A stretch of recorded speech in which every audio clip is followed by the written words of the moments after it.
Avisa de Ana, güey.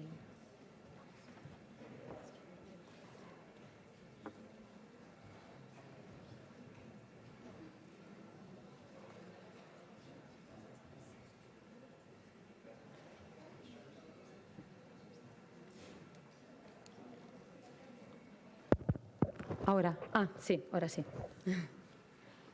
Vale, perdonad. Ahora sí.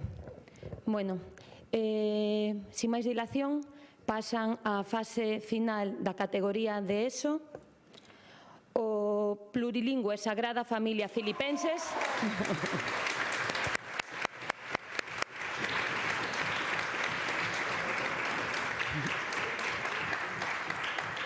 que debatirán e competirán co plurilingüe La Salle.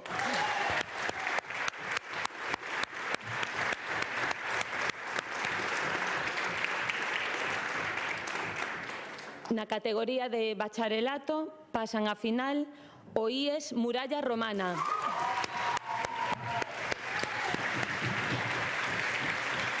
Parabéns. Que debaterán co IES Francisco Asorei.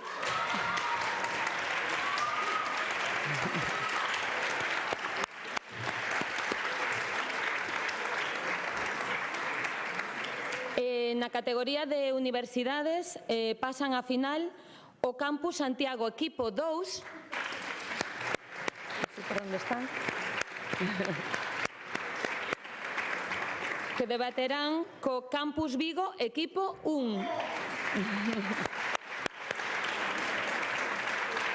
Parabéns a todos e a todas e aos que non vos clasificades para a final tamén, que fixechedes unha labor estupenda durante todo o torneo e é un placer para todos nós escoitarvos.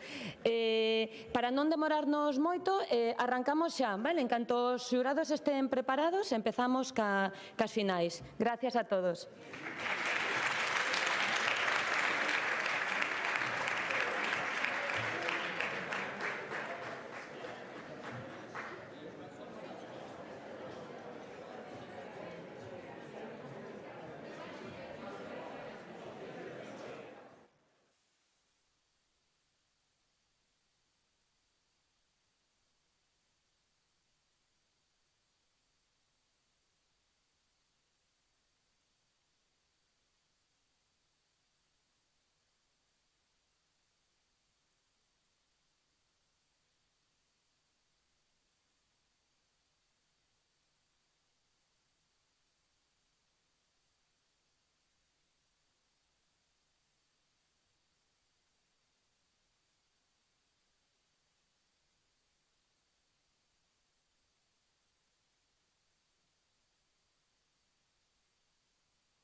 Pois agora sí, benvidos a todas e todos a esta gran final universitaria do Parlamento Xove 2025, que, como sabedes, é un programa da Consellería de Cultura, Lingua e Xuventude. Antes de comezar, presentámonos. Eu son Alba Lorenzo, e xunto cos meus compañeiros Gabriela Rodríguez, Alberto Castellanos, Carlota Santalices, Roberto Rodríguez e Alejandro Alvarelles, imos a ser os encargados de avaliar pois esta final. Antes de continuar, parabéns a ambos equipos polo traballo realizado para chegar hasta aquí e incluso os compañeiros que non están aquí na gran final. Recordamos a pregunta do debate que, sen dúbida, xa estades máis que familiarizados con ela. Podería a tecnoloxía substituir o papel docente? Espero que desfrutedes moito do debate e moita sorte.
Fai ben anos que esta estampa non se ve por ningunha leira.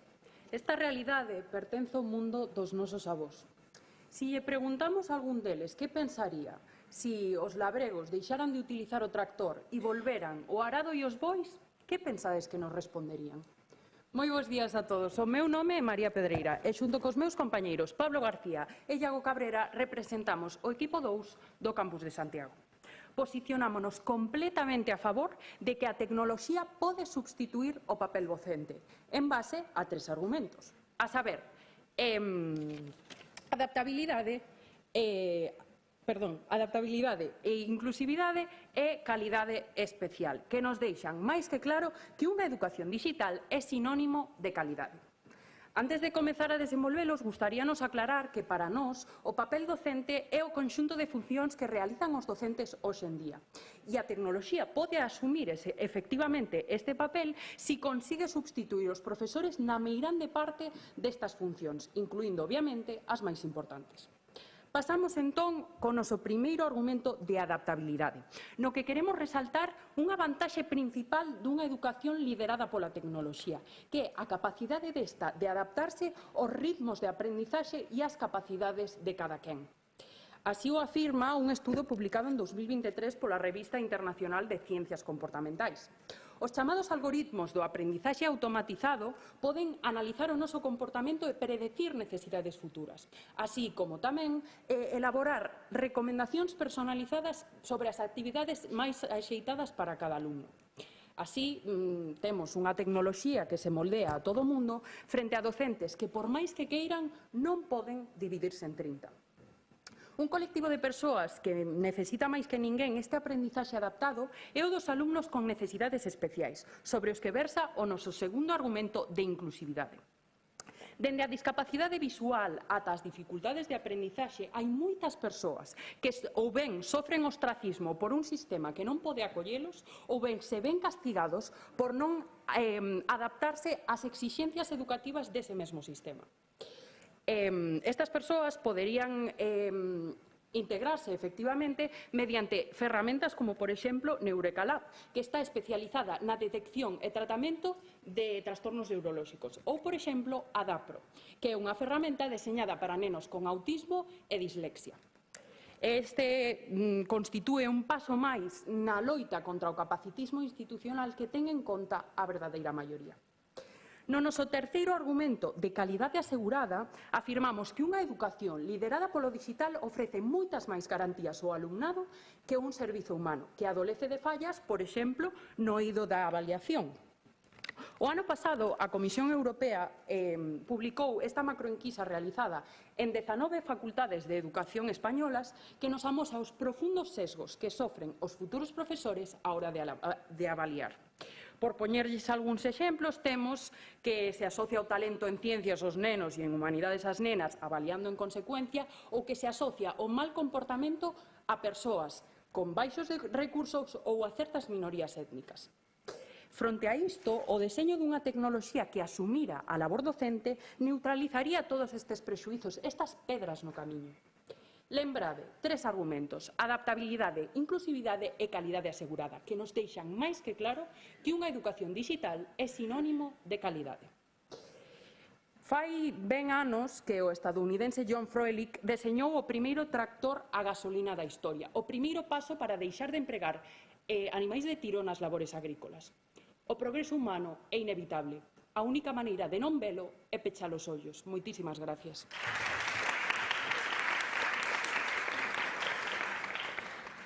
Pois moitas gracias, María, pola túa intervención. Damos agora paso á quenda de introducción do equipo Campus de Vigo 1.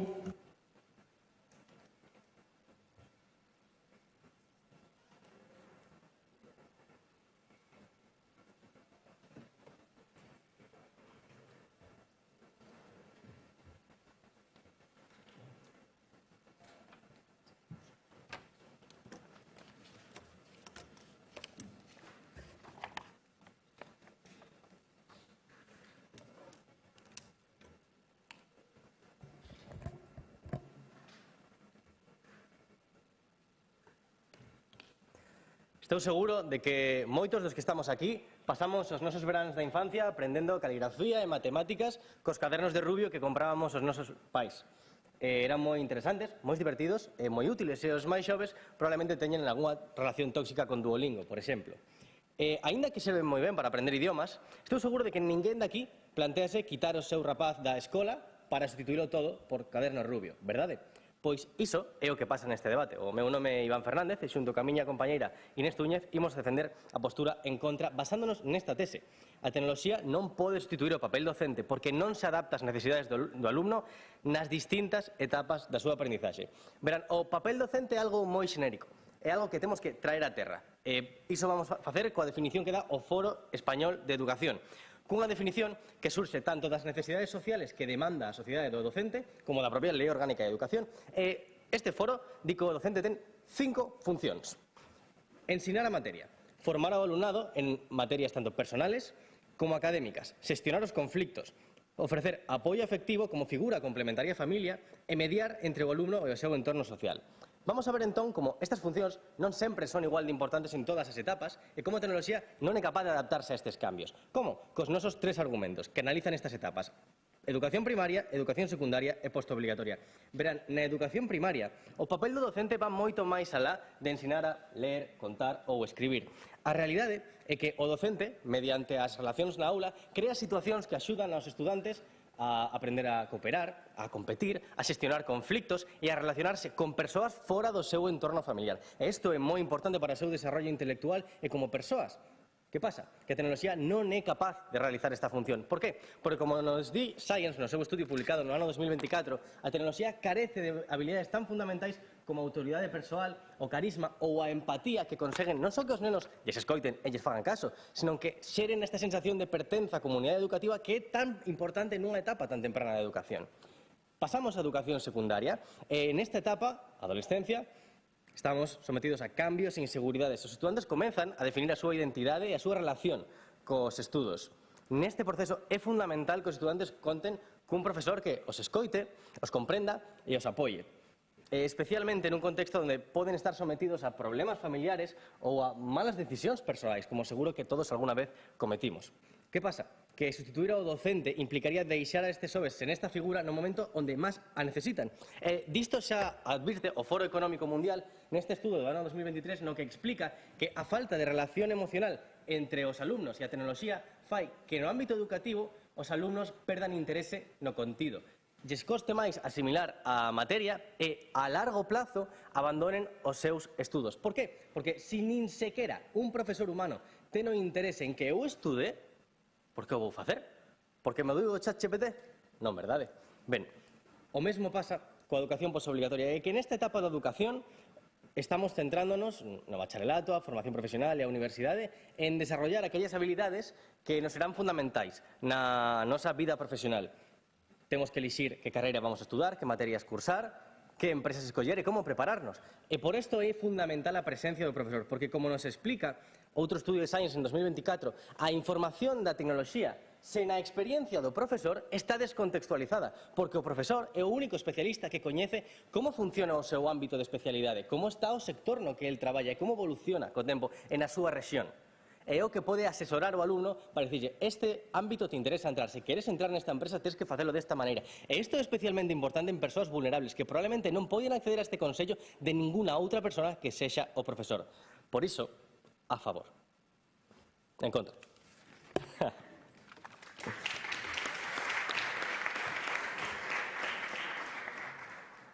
Moitas grazas, Iván, pola túa intervención. Damos agora paso á primeira quenda de refutación do equipo Campus de Santiago 2.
Prometeo, segundo a antiga mitoloxía grega, arrebatou o lume aos deuses para entregalo á humanidade. Señoras e señores, a tecnoloxía é ese lume moderno que se lle entrega aos alumnos para modificar para sempre o seu destino.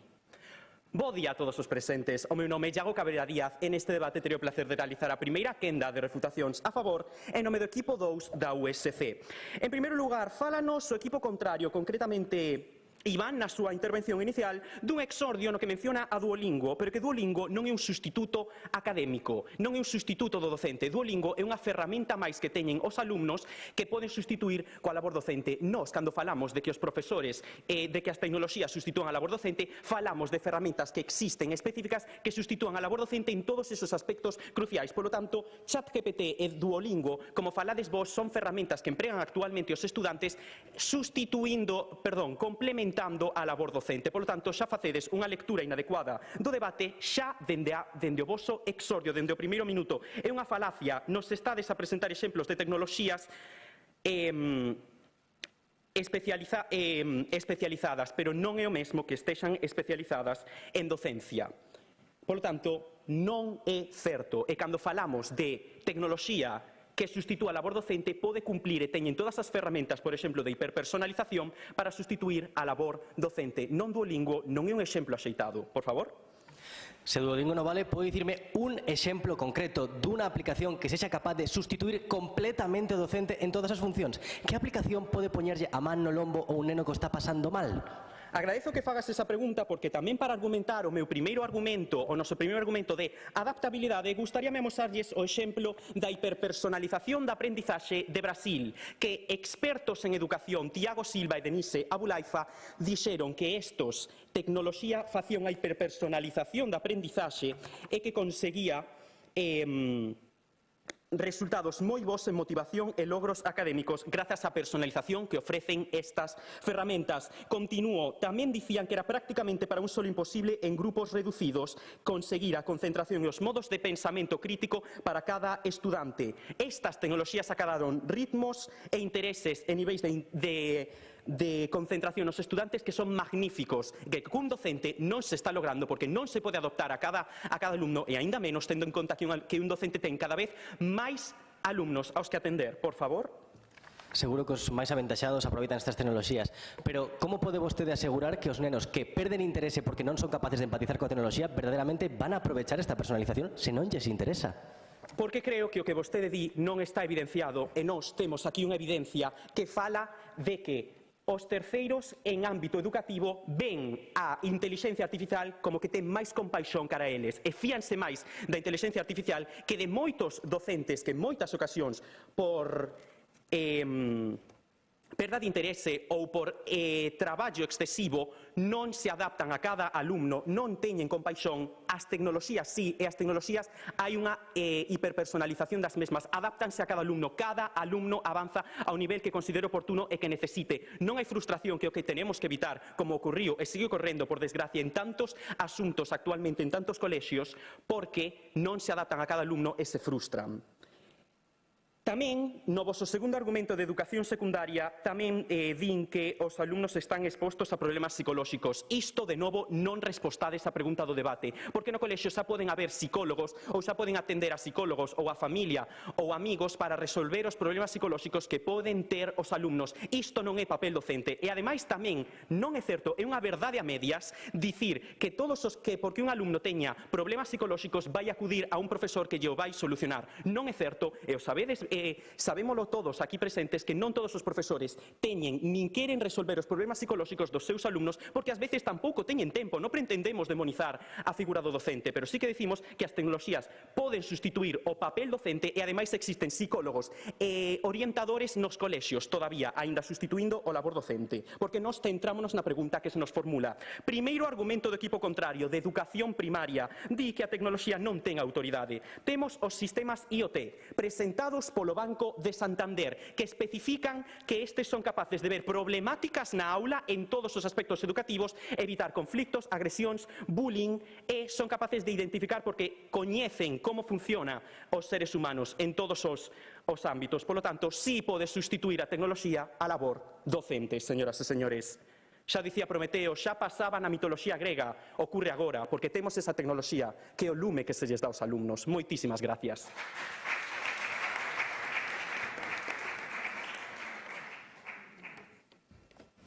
Moitas grazas, Iago, pola túa intervención. Damos agora paso á primeira quenda de refutación do equipo Campus de Vigo 1.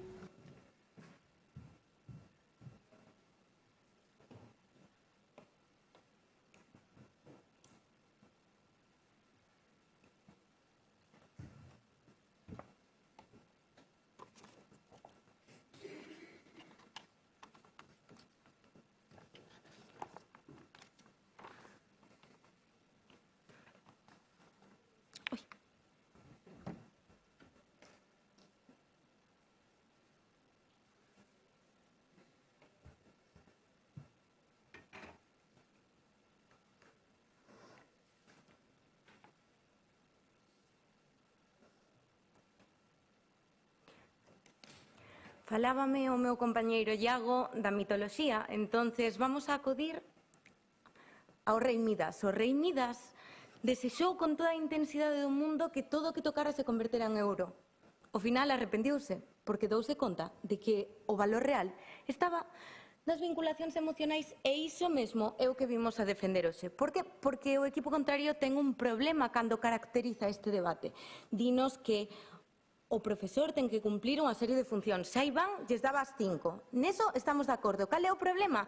Que eles despois dicían que podíamos acudir a outras persoas, como os estudantes poden acudir a un psicólogo, entón o profesor non ten que facer eso. Eu, como teño meus pais que me den apoio emocional, xa non teño que acudir a ningún profesor que mo aporte. Como meus amigos, quizáis, me poden ensinar despois de clase o que avanzaron nunha clase, tampouco o profesor, polo tanto, ten que impartir ningunha clase de contidos. Non. Entón, cal é o problema real? Que din que algúns profesores non o fan. Entón, o problema non é que os profesores non que a tecnoloxía sexa capaz de cubrir o papel docente, é que quizáis algúns profesores non nos ten a cubrir agora mesmo. Paso agora a refutar tamén parte do seu primeiro argumento en naturalidade. Din que a tecnoloxía debería adaptarse a cada quen no ritmo da aprendizaxe, na maneira de ensinar os continuos. Cal é o problema aquí? Que isto non é certo. A personalización da educación é moi importante, pero non é importante na forma de explicar os contidos como din eles. O verdadeiramente importante é dínolo. Este estudio de Nature deste mesmo ano é que se personalice a hora de apoiar. Por que? Porque a xente non abandona a escola por falta de coñecementos ou porque non teña capacidade. A real razón da que a maioría de adolescentes terminan abandonando a súa educación é por falta de apoio ou polo sentimento de falta de apoio. Pero antes de pasar a construir a súa pregunta. Para as funcións do docente manexamos o Código Deontolóxico da Profesión Docente e di que unha desas funcións é tratar xusta e equitativamente ao alumnado. Como valorades isto en vista da evidencia que presentamos sobre os sesgos á hora de avaliar? Respecto aos sesgos, xa despois Iván na súa segunda quenda de refutación se centrará máis, pero non entendo por que si a inteligencia artificial está creada por persoas humanas con sesgos, porque os profesores que son humanos van ter sesgos, pero estas inteligencias non. Polo tanto, paso agora sí aos meus argumentos. 3. Primeiro, primaria. Cal é o problema? Que aquí na primaria o importante non é aprender a ler o máis rápido posible, nin aprender a dividir con 3 cifras no dividendo. Aquí o realmente importante é aprender a socializar. Os nenos teñen que aprender a relacionarse cos seus compañeiros, co profesor, con figuras de autoridade. Cal é o problema? Que a Universidade de Illinois fixo un estudo ano pasado, un macroestudo que demostrou que se reducimos as interaccións nas escolas, isto afecta profundamente o desarrollo socioemocional dos rapaces. Unha menor relación directa cos mestres ten 3 consecuencias moi graves. Menor capacidade dos rapaces de crear vínculos reais. Segundo, menor capacidade de xestionarse emocional, de ter unha autoxestión emocional. Terceiro, menor capacidade de empatía e de resolver os seus propios conflitos. Polo tanto, non estarían cumplindo co rol docente nesta categoría. Vamos co segundo argumento, un argumento de secundaria. Aquí tampouco é o punto principal conseguir un estudo profundamente cognitivo, porque é unha etapa moi emocional. Estamos falando da adolescencia, os 15 anos, nos que todos necesitamos gran apoio para non tomar malas decisións e seguir centrados no aprendizaxe. Cal é o problema? O estudio de Nature porque xa se acaba fai uns minutos. Que o problema non é que necesitemos máis ritmo, aprender máis rápido e aprender máis. O problema é que necesitamos que alguén nos apoie, necesitamos sentirnos apoiados. E ese mesmo estudo recalca que a inteligencia artificial nunca vai ser capaz de aportar isto, que isto é únicamente papel dos docentes. E que consigue isto de forma final? Dous aspectos moi importantes. Primeiro, un éxito académico para que as persoas podan seguir na súa educación e segundo, un benestar emocional. E paso así ao terceiro argumento, a postoobligatoria, esta etapa na que é tan importante despois permitir un ingreso no mundo laboral da mellor forma posible. Conseguiríamoslo cas inteligencias artificiais ou as tecnoloxías? Pois a Universidade Autónoma de Barcelona no ano 2017 xa nos dixo que non. Por que? Porque aquí en España máis da metade dos empregos da túa vida van a ser pola túa rede de contactos. Que pasa? Que se ti non tes unha rede de contactos á altura para poder seguir evolucionando dentro desta cadena, porque de repente son un adolescente que sae, por exemplo, dunha posición vulnerable, o profesor vai ser o meu único contacto para poder ascender e ter un bo futuro, que é o que pretendemos que a educación. Moitísimas grazas.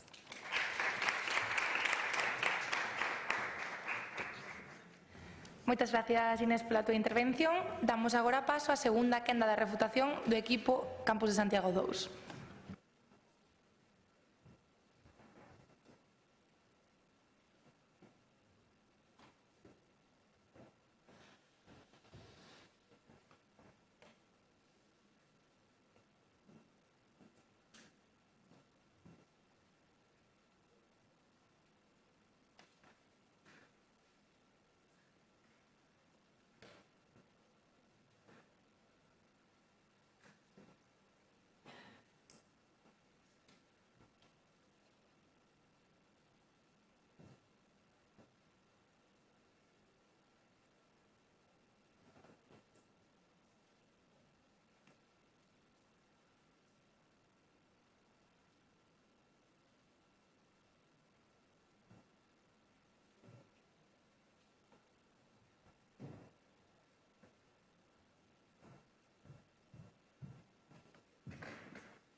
Imaginen un libro que cobra vida, un libro que se lle pode formular cuestións, nos dá feedback instantáneo, resolve as nosas dúbidas, nos propón actividades interactivas que nos apaixonen por aprender. Pero este libro que cobra vida xa existe, é a tecnoloxía que xa pode sustituir o papel docente.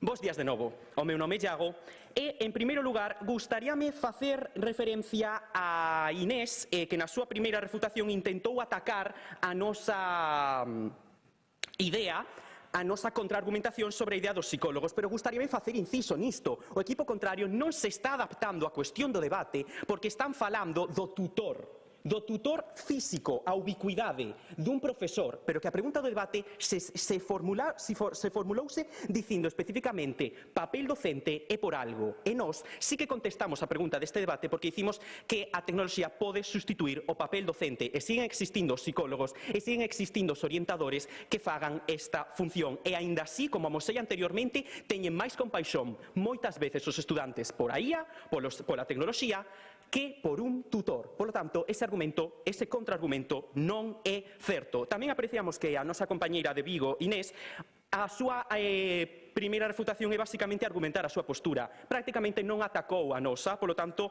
consideramos isto como unha concesión cara a nosa liña argumental. Tamén, Iván, preguntáchesme anteriormente unha app concreta. Xa puxen o exemplo da hiperpersonalización, pero gustaríame dar outro exemplo máis. Jill Watson, Universidade de Georgia, contestou a todas as dúbidas que formulaban os alumnos e eles nin tan sequera sabía que era un robot e recibiu a avaliación máis boa en cuanto a docentes de toda a universidade. Tamén gustaríame refutar o voso segundo argumento de educación secundaria, porque cando Inés intentou refutalo, afirmou que cada profesor tamén tiña sesgos e que, polo tanto, a tecnoloxía tamén os podería ter. Saben que pasa? Que cada profesor ten o seu criterio e cada profesor pode, francamente, de algún xeito, tamén alterar a opinión dos alumnos, modificala e impactala negativamente. Pero cun diseño de tecnoloxía que sustitúa papel docente hai un consenso de equipo técnico con obxectivos con menos sesgos, precisamente. Por iso é máis seguro que a tecnoloxía poda sustituir o papel docente. Tamén falaron do segundo argumento, quería referirme, do primeiro argumento de educación primaria. Escolas alfa en Estados Unidos, señoras e señores, estas escolas alfa só teñen que adicar os alumnos 2 horas ao día a aprendizaxe, precisamente porque son tan sumamente obxectivas e tan sumamente eficientes que poden adicar máis tempo a outras habilidades como poden ser a oratoria, o debate, os deportes e prepáranlles para as habilidades do século XXI, señoras e señores. Polo tanto, sí que esta tecnoloxía lista para sustituir o papel docente. Por favor. De vostedes en explicar por qué que os xoves senten máis empatía, están máis de acordo coas inteligencias artificiais e por eso deberían ser profesores. Moitos xoves están máis de acordo cos youtubers e a televisión que cos profesores. Ibai debería ser o profesor dos nosos xoves, entón? Que exista YouTube é inevitable, pero cando unha tecnoloxía sustitúe a labor docente, faise do xeito máis óptimo para que precisamente cumplan as súas funcións correctamente. Transmita información, pero tamén sexa empática, propoña actividades de todos os xeitos para que os alumnos de forma interactiva e hiperpersonalizada aprendan e o fagan de xeito máis áxil e que, polo tanto, como o exemplo das escolas alfa de Estados Unidos, poidan ter máis tempo para dedicárselles a sí mesmos. Tamén as escolas alfa de Estados Unidos teñen os mellores resultados dos Estados Unidos de América, entre o 2% dos mellores resultados deste país. Polo tanto, si poden as tecnoloxías sustituir a labor docente. Gustaríame falar agora do noso segundo argumento, un argumento de inclusividade, co dato de que 87% según GEM3 dos alumnos das persoas con algún tipo de discapacidade visual prefiren tecnoloxías. E, ademais, segundo o noso terceiro argumento, gustaríame amosarlles o informe CREU da Conferencia de Rectores e Rectoras de Universidades Españolas, que gustaríame facer fincapé no feito de que transforman a creación e difusión de materiais educativos ofrecendo unha amplia variedade de recursos de alta calidade, innovadores e atractivos. Isto as tecnoloxías. E tamén sobre a Universidade de Georgia, gustaríame dicir, como Inés apuntou, que moita xente pode abandonar os estudos. Non é certo. Moita xente abandona os estudos, pero a Universidade de Georgia, a súa IA predice a tasa de abandono, compañeiros. Polo tanto, é beneficioso tamén neste aspecto. Polos nosos argumentos de calidade asegurada, señoras e señores, de adaptabilidade e de inclusividade. Moitas grazas.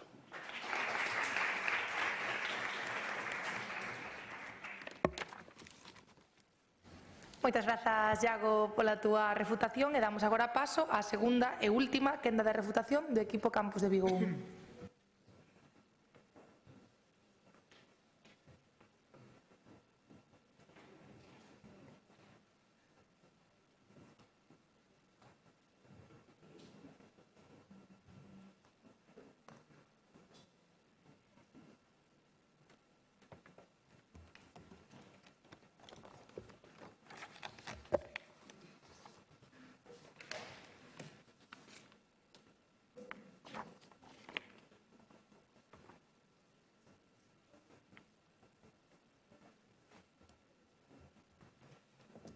O equipo contrario propúsonos unha tese moi interesante para a súa liña argumental. Sen embargo, da súa argumentación eu deduzco outra que creo que encalla moito mellor.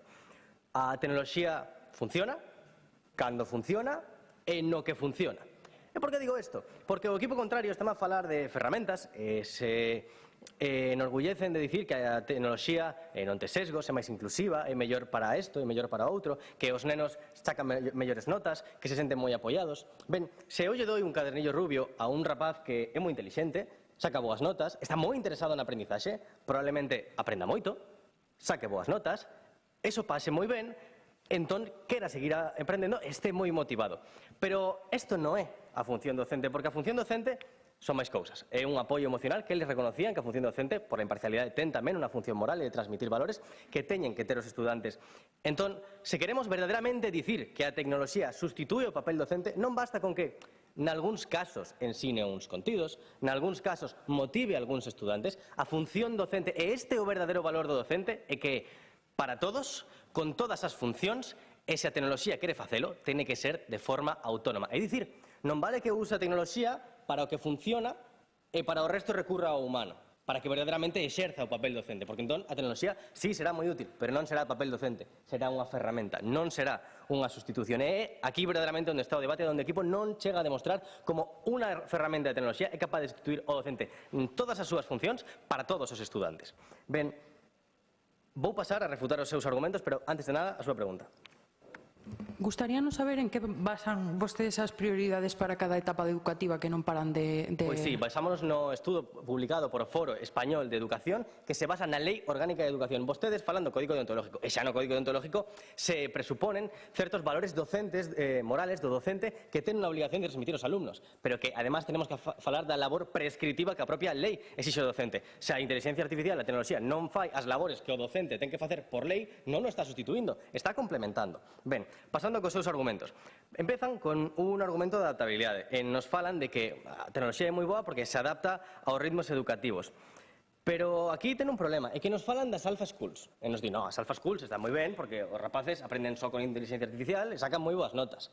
Que pasa? 2 puntos. Primeiro, as alpha schools son escolas tremendamente elitistas de Estados Unidos que contan con rapaces de altas cualificacións que xa antes sacaban moi boas notas. Isto non o digo eu. O din as propias alpha schools no seu informe que publican. Pero o máis importante é que a tecnoloxía non está a sustituir o papel docente. Si, a tecnoloxía imparte contidos, crea xogos, fai test, exames, pero sempre, sempre, sempre na aula hai un docente que orienta ao estudante, que supervisa.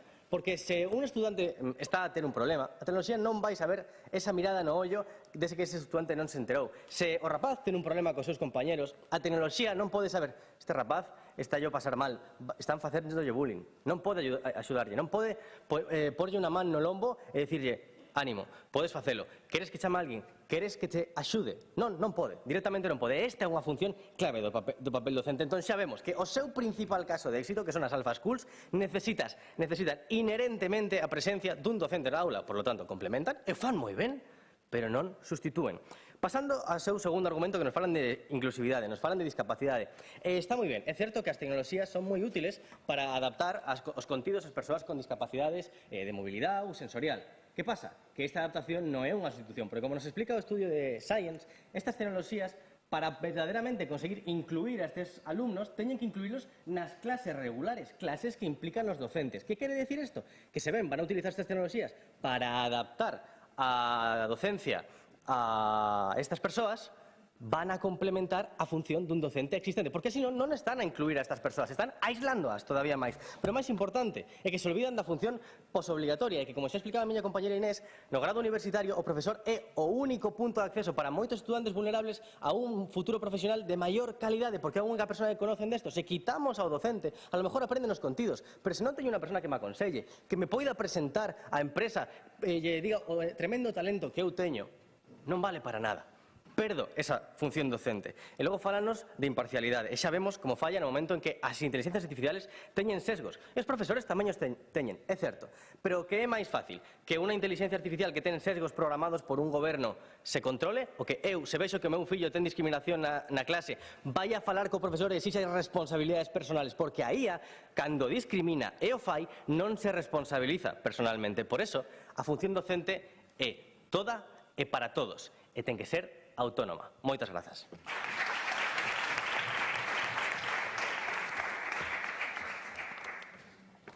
Moitas grazas, Iván, pola túa intervención. Damos agora paso á quenda de conclusión do equipo Campus de Vigo 1.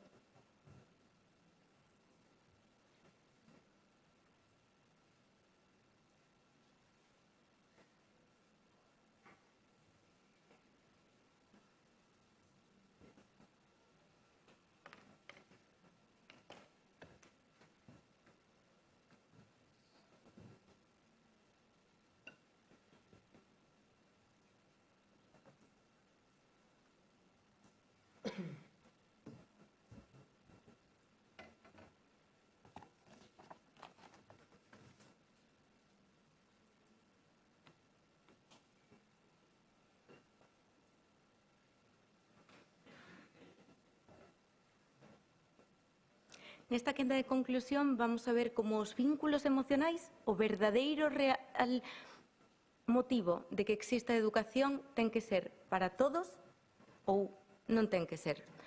Polo tanto, vamos a ver que nos dixo o equipo contrario en todas as súas quendas de refutación. Para enmarcar o debate, primeiro comezan falando de que debería o papel docente ser cuberto na súa grande maioría, sí ou sí, para que poidamos decantar este debate cara a postura a favor en todas as funcións que actualmente cumplen os profesores, que basicamente son as que aparecen na lei orgánica, que xa dixemos porque por lei é o que lles toca. Entón, realmente cúmplenas? Vamos a ver como non.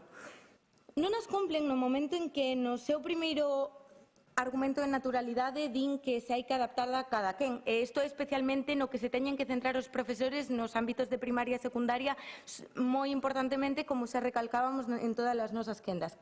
Que pasa? Que eles confunden adaptarse con personalizar a educación de si dar máis teoría ou máis práctica ou facer o exercicio 1 ou o exercicio 3, e iso non é. O que é o que nos di este estudio de Nature, que é especificamente que o máis importante é a personalización emocional, dar unha ruta de avance para que a xente non se sala de educación, siga nesta senda e se sinta motivada para continuar, non por problemas de capacidade, senón por problemas de apoio. E dannos neste punto tamén as Alpha School, nas que din que a inteligencia artificial imparte uns contidos. Recórdolles que vostedes mesmos dixeron que tiñan que cumplir a grande maioría das funcións do docente actual. Eran 5. Que cumple as inteligencias artificiais nas Alpha School? 1. Ensinar os contidos, pero todo o resto, que xa recalcamos a importancia de todas estas e non vou volver a dicilo, cúmplenas os docentes. Por lo tanto, tampouco serve. Que máis nos din? Un punto de inclusividade. As persoas discriminadas, temos que pensar nelas? Obviamente sí. Cal é o problema? Que a solución para pensar nelas non é aislalas e poñelas cunha inteligencia artificial na súa esquina. A solución é utilizar as tecnoloxías como ferramenta para que poidan estar integrados na aula, como xa dicía o meu compañeiro Iván. Polo tanto, ferramenta que non sería unha sustitución e, polo tanto, a tecnoloxía non sustitúe o docente. E pasamos así co seu último argumento de sesgos. Aquí fálanos de que os profesores teñen sesgos. Cal é o problema con esta argumentación? Entendemos que tanto que os sesgos están presentes, porque xa yo decía desde a miña primeira refutación, nos profesores, pero tamén nas inteligencias artificiais, porque están feitas por humanos, basanse en datos do mundo real que está sesgado. Polo tanto, se ambos están sesgados, que debemos elixir? Pois unha vez máis o docente humano. Por que? Pois polo que acababa dicindo o meu compañeiro Iván, porque é máis fácil de controlar, porque é máis fácil falar cun profesor que preguntarlle a ChatGPT. Entón, ante isto, 3 argumentos. Primaria, porque xa Illinois nos dixo que temos que sí ou sí asegurarnos de que as relacións persoais non se vexan afectadas por baixar o vínculo cos profesores. A secundaria, polo estudo de Nature de apoio dos docentes, e na postobligatoria para asegurar a inclusividade no mundo laboral para todos. Moitas gracias.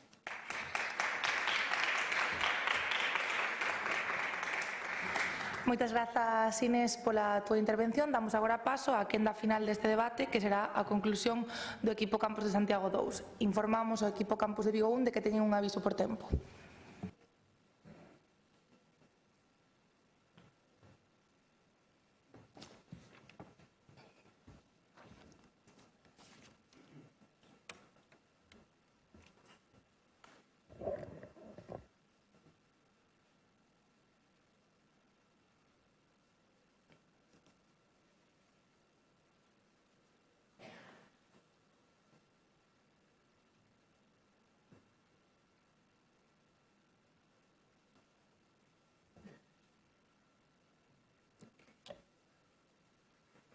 Mediados del siglo XV.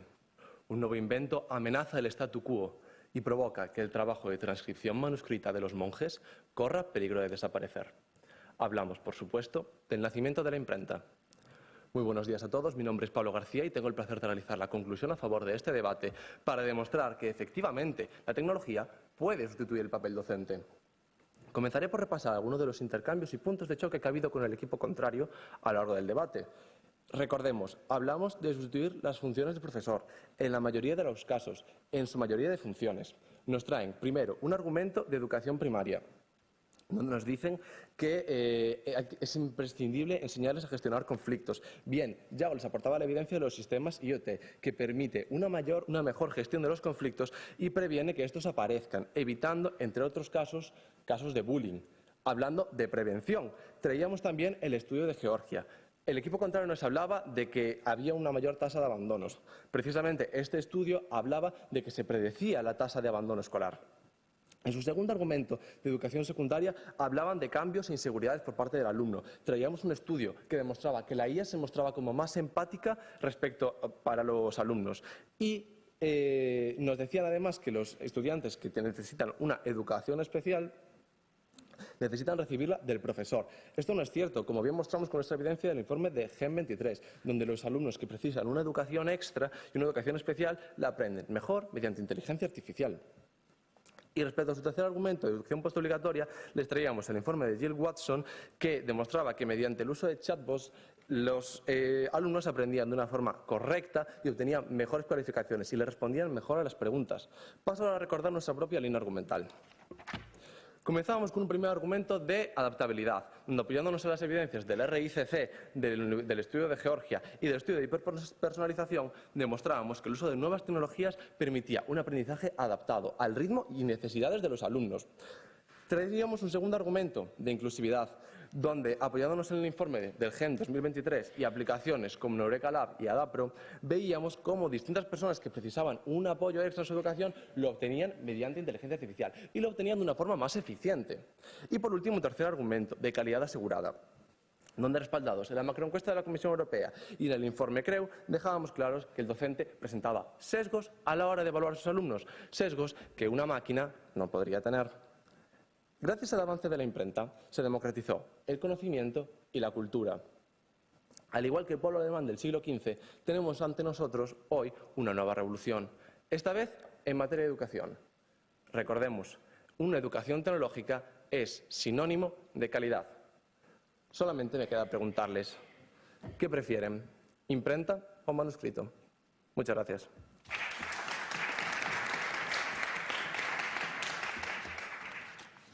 Pois moitas grazas, Pablo, pola túa conclusión e grazas a ambos equipos por este debate de tanto nivel nesta gran final universitaria. E agora podedes aplaudirlles que ben o merecen.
Deseo.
¿Qué?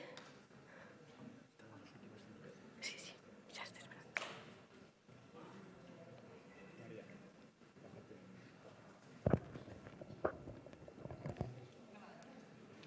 ¿Estamos? Pois benvidos e benvidas a todos e a todas a esta gran final de Parlamento Xove 2025, que, como xa sabedes, é un programa da Consellería de Cultura, Lingua e Xuventude da Xunta de Galicia.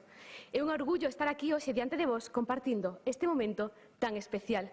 En nome do xurado, quero dar as gracias a todas as persoas que fan posible este encontro ano tras ano, ao profesorado que acompaña, guía e anima a cada debatinte e, sobre todo, a vos, finalistas, por chegar hasta aquí logo tanto esforzo, traballo e ilusión. Para non alargar máis este momento, vamos a proceder ao sorteo de posturas, así que, por favor, un capitán ou capitana de cada equipo pode achegarse.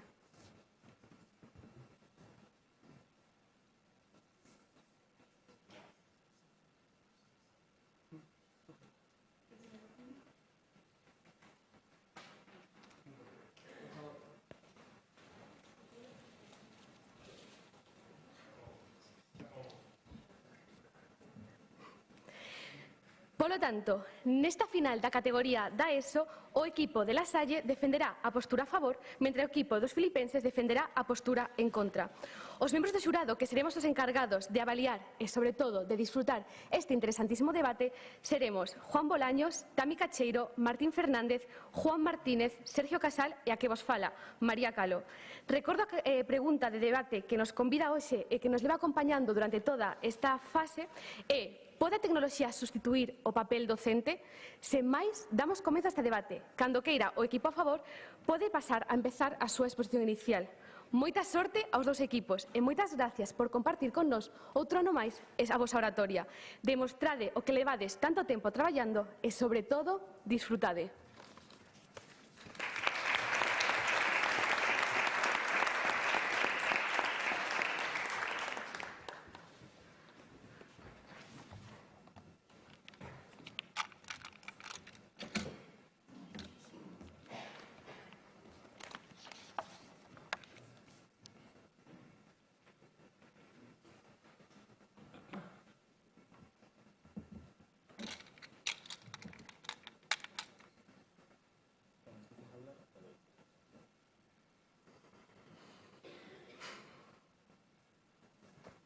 Na miña vila había 4 tontos. Este é Xoán, o primeiro tonto. Este é o tren que pasa pola miña vila todos os días ás 4:30. Un día Xoán decidiu que quería parar ese tren. Vou parar o tren, vou parar o tren. Agora xa só temos 3 tontos. Bo día a todos, son Jacobo Troitiño, o encargado de realizar a primeira intervención do meu equipo neste debate e nós témolo moi claro. Pode a tecnoloxía substituir o papel docente? Nós temos claro que sí. A nosa postura é recollida na nosa tese. Non podemos parar o imparable. Defendida e evidenciada polos nosos 3 argumentos. Un argumento de realidade, un argumento de efectividade e un argumento de adaptabilidade.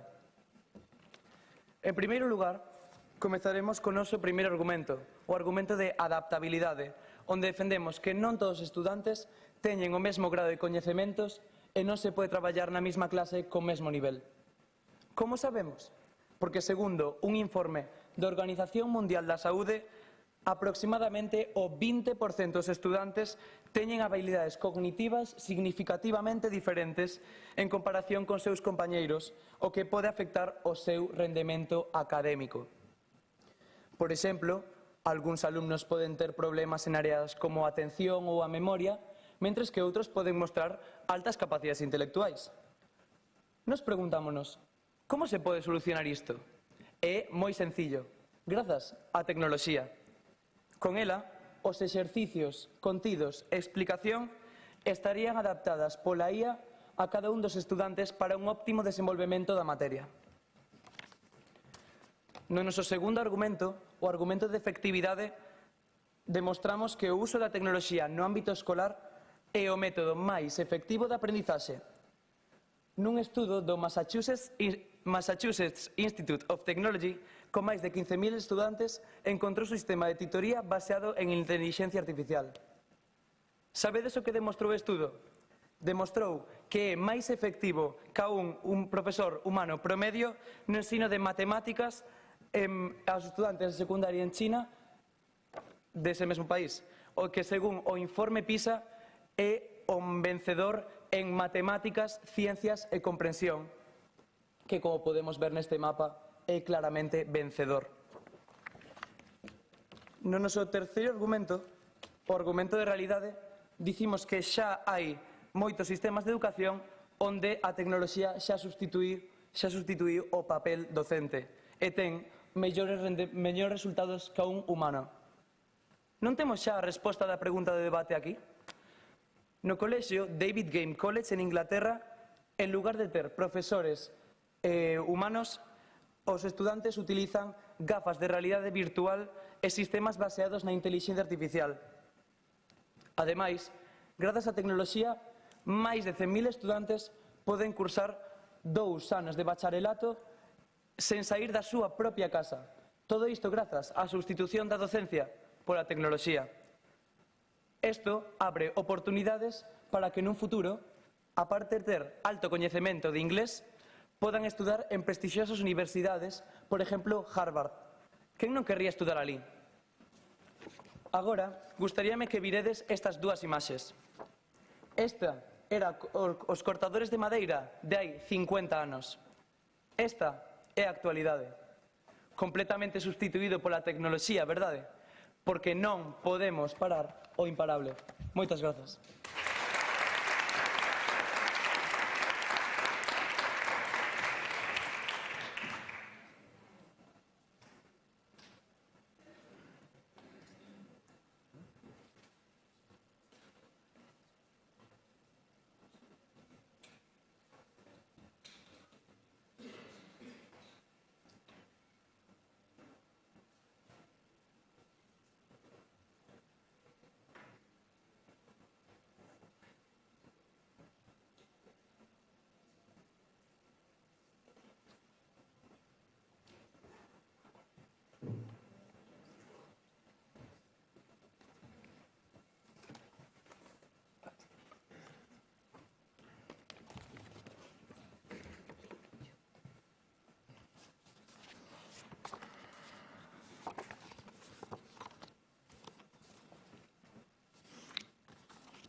Boas, eu son o cerdito pequeno.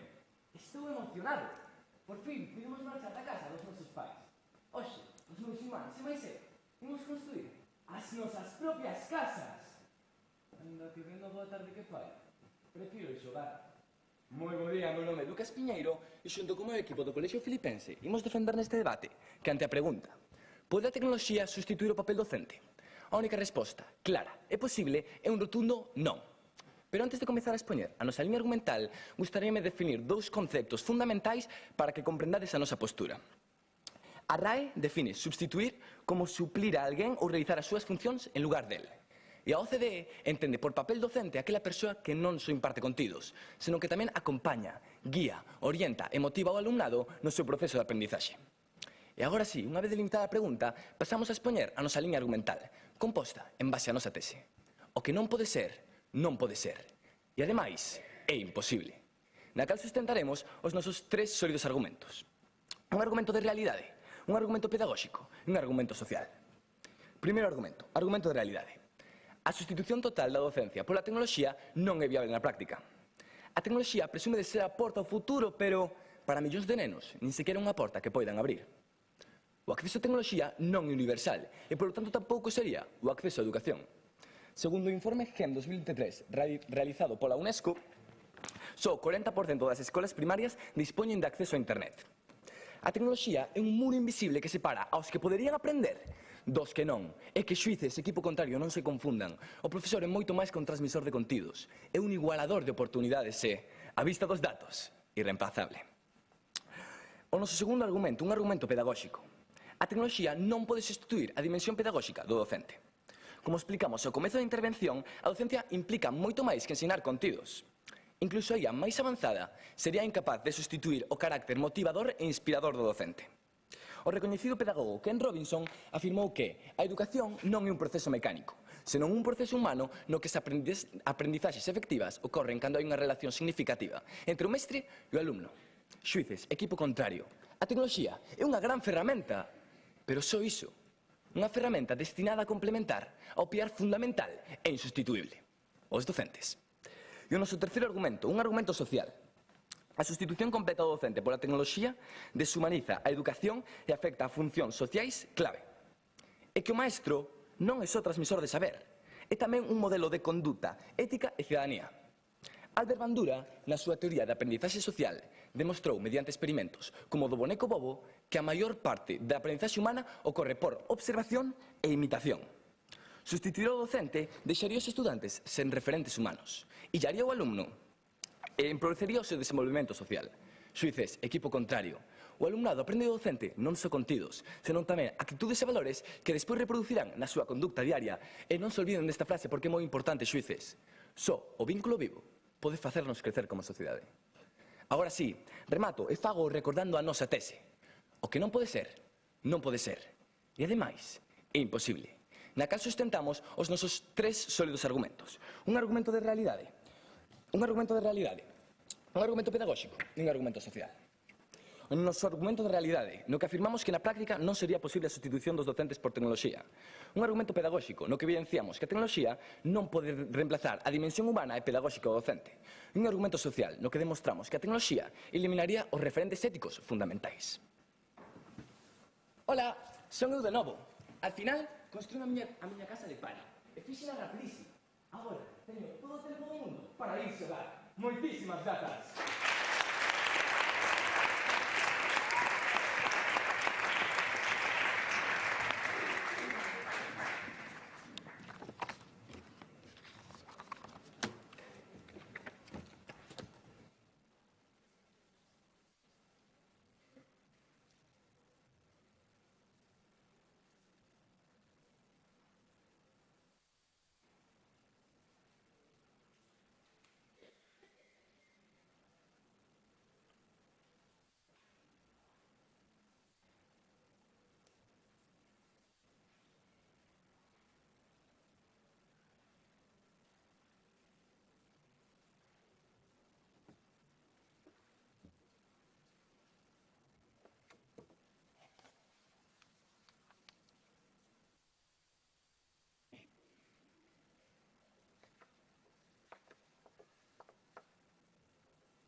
Esta é Xiana, a segunda tonta da miña vila.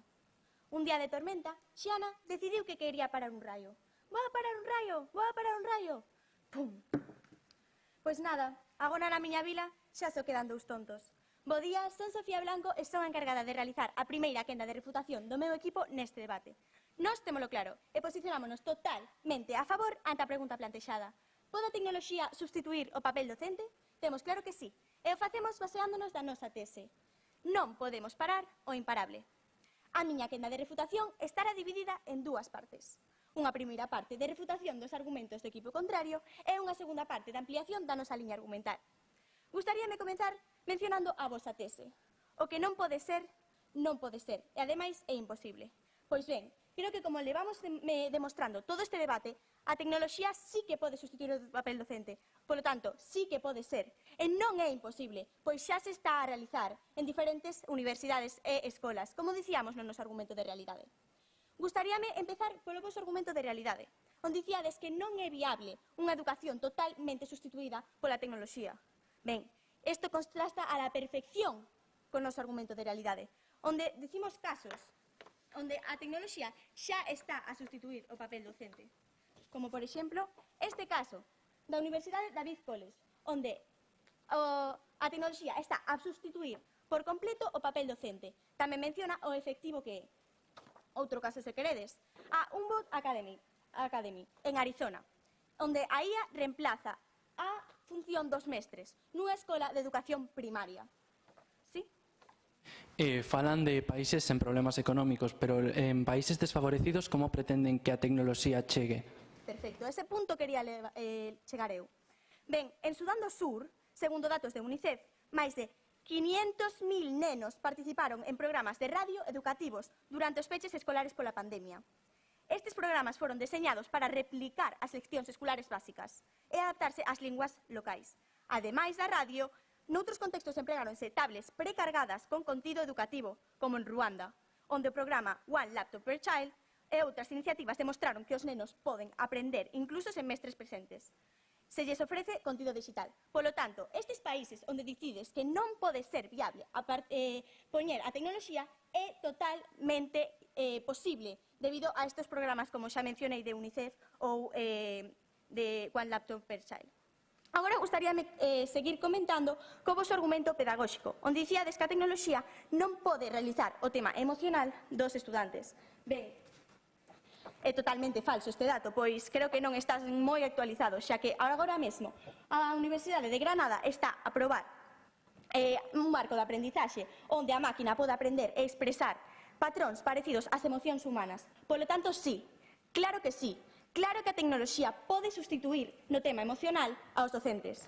Se non vos sirve só con este exemplo, temos outros moitos proxectos, como o proxecto AITCO, que é un asistente virtual que recoñece expresións humanas e pode respondelas eficazmente.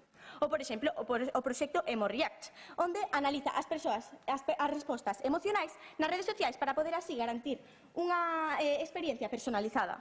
Ademais das numerosas investigacións en robótica que se están a facer en universidades de todo o mundo para poder sustituir o papel docente emocionalmente tamén. Sí? De que sirve esta personalización se a tecnoloxía non é capaz de facer que os alumnos interioricen o contido? Ben, outro dato que tamén é totalmente mentira, porque temos este dato, que vai totalmente enlazado ao noso argumento de efectividade, onde demostra que os nenos onde só tiñan profesorado presencial humano, esta é a súa capacidade de lectura. Mentres tanto, os que só tiveron tecnoloxía para poder aprender foi dun 24% maior. Polo tanto, é totalmente falso o que están a dicir de que os nenos non poden aprender da mesmo xeito con ou sen tecnoloxía, porque este estudo demostra. Ademais, gustaríame continuar polo vosso argumento social, onde dicíades que non pode ser replicado un modelo de conduta ética. Pois ben, se non pode, é moitísimo máis eficaz a tecnoloxía nestes ámbitos, como a gráfica que se ensinei eu. Ademais, tamén para parar casos de acoso, como dicíamos no noso argumento de detención de conflitos, ampliando xa de paso, xa que un estudo de Transition of Learning Ecologies or EA detectaron o linguaxe ofensivo e agresivo en estudantes con máis do 75% de precisión. Ben, moitas grazas.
son o cerdiño mediano. Eu xe tamén vou construir a miña casa. Non lle digades ao meu irmán, pero a verdade é que a miña falla non me transmite moita sabedoria. En todo caso, moi bo día, o meu nome é Lucas Rodríguez Zoti. En este debate vou me encargar da primeira refutación en contra para o equipo filipense. Gustaríame comezar falando do equipo contrario, que expuso a seguinte tese. Non podemos parar o imparable. Pero a cuestión aquí está en que o voso tren non ten vías e, polo tanto, nunca sairá da estación, tal e como demostramos nos ao longo de toda a argumentación e lles demostraremos ao longo deste debate. Conclúen cun exordio dun cortador de madeira, pero se non me equivoco, alguén está agarrando ese cortador. Efectivamente, a tecnoloxía só vai servir para complementar os docentes, pero nunca conseguirá suplantalos na súa totalidade. Gustaríame comezar falando do vosso argumento de adaptabilidade, no que comentades que non se pode traballar nunha clase con diferentes niveis e que hai exercicios e contidos adaptados grazas á tecnoloxía. Pero é que, señoras e señores, de que sirve que haxa contidos adaptados se os nenos non os procesan, non os interiorizan? E isto non o digo eu, o di a propia UNESCO, que fala de que só o docente humano é capaz de inspirar, facer reflexionar e tamén fomentar o pensamento crítico nos seus estudantes. A súa pregunta? Segundo o MIT, deseñou unha ferramenta basada en inteligencia artificial soamente sen docente que mellorou para os nenos con dificultades lectoras a súa comprensión nun 24%. Entón, sí que pode resolver estas dificultades, non cree? O caso é que esta ferramenta está para axudar a estes nenos a mellorar, pero é que estes nenos viven no sistema actual, no que sí están co apoio dun docente. Como segundo argumento, o argumento de efectividade, falades de que os docentes son máis efectivos, que a inteligencia é máis efectiva que o docente, pero é que aquí estamos a falar de poder. E tal e como lles dixen, se non hai interiorización dos contidos, non se pode aprender. A correcta transmisión de contidos falla e, polo tanto, non hai educación que valga. Gustaríame tamén falaros porque falades de efectividade, pero quero falar de desigualdade, porque tal e como mencionamos no noso argumento de realidade, é completamente inviable levar esta iniciativa a cabo. A súa pregunta? Non vos parece efectivo nin posible cando un estudo da Universidade de Harvard demostrou que os alumnos baseados con inteligencia artificial melloraron un 36% da súa retención e os que non un 12%?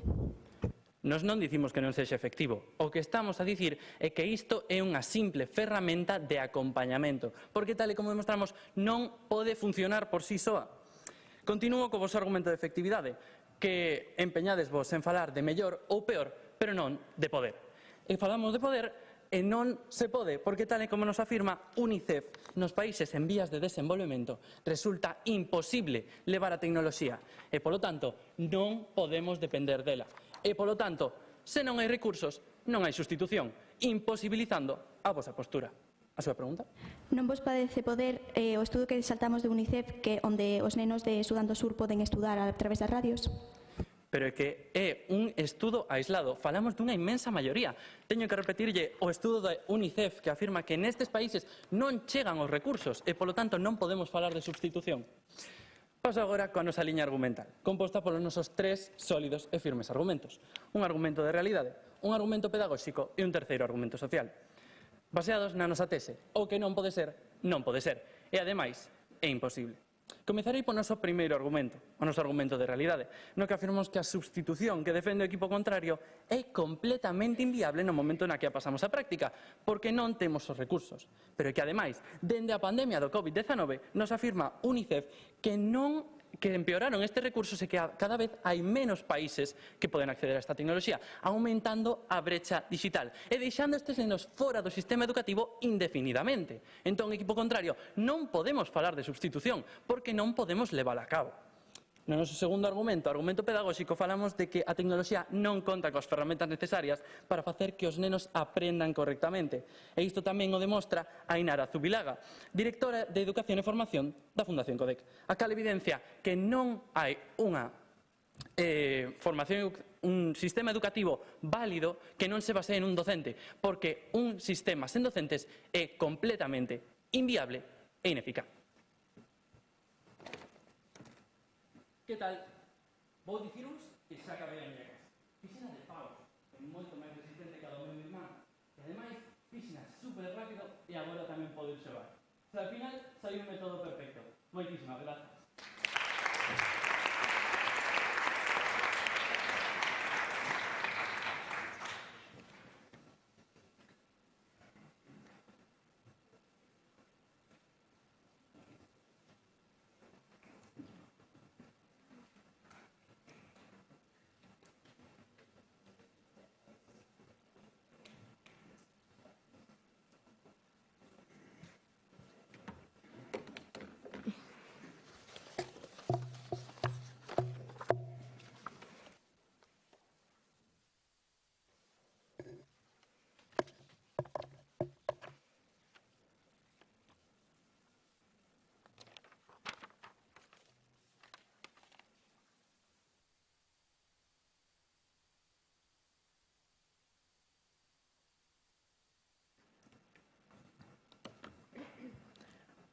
Ola a todos, preséntolles a Xurxo, o terceiro tonto da miña vila.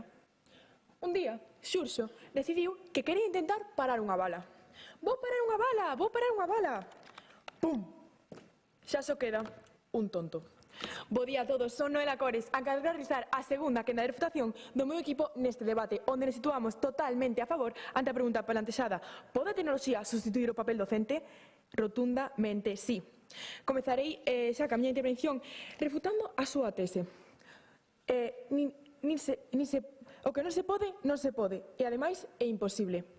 Si se pode, señoras e señores, e sí que é posible. Como xa demostramos no noso argumento de realidade, amosándolle exemplos como Amwood Academy de Arizona, como podemos ver neste exemplo, que implementará o uso de inteligencia artificial en reemplazo dos maestros por completo, trocar por un completo, como definían vostedes, ou a David Game College en Inglaterra, que tamén troca por completo a inteligencia artificial, a tecnoloxía, polos docentes. Por lo tanto, sí que é posible, e demonstrámoslo con o noso argumento de realidade.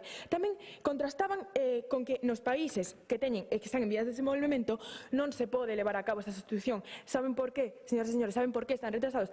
Por opiniones como as vosas, que non deixan evolucionar a sociedade, non deixan levarnos a un mundo mellor.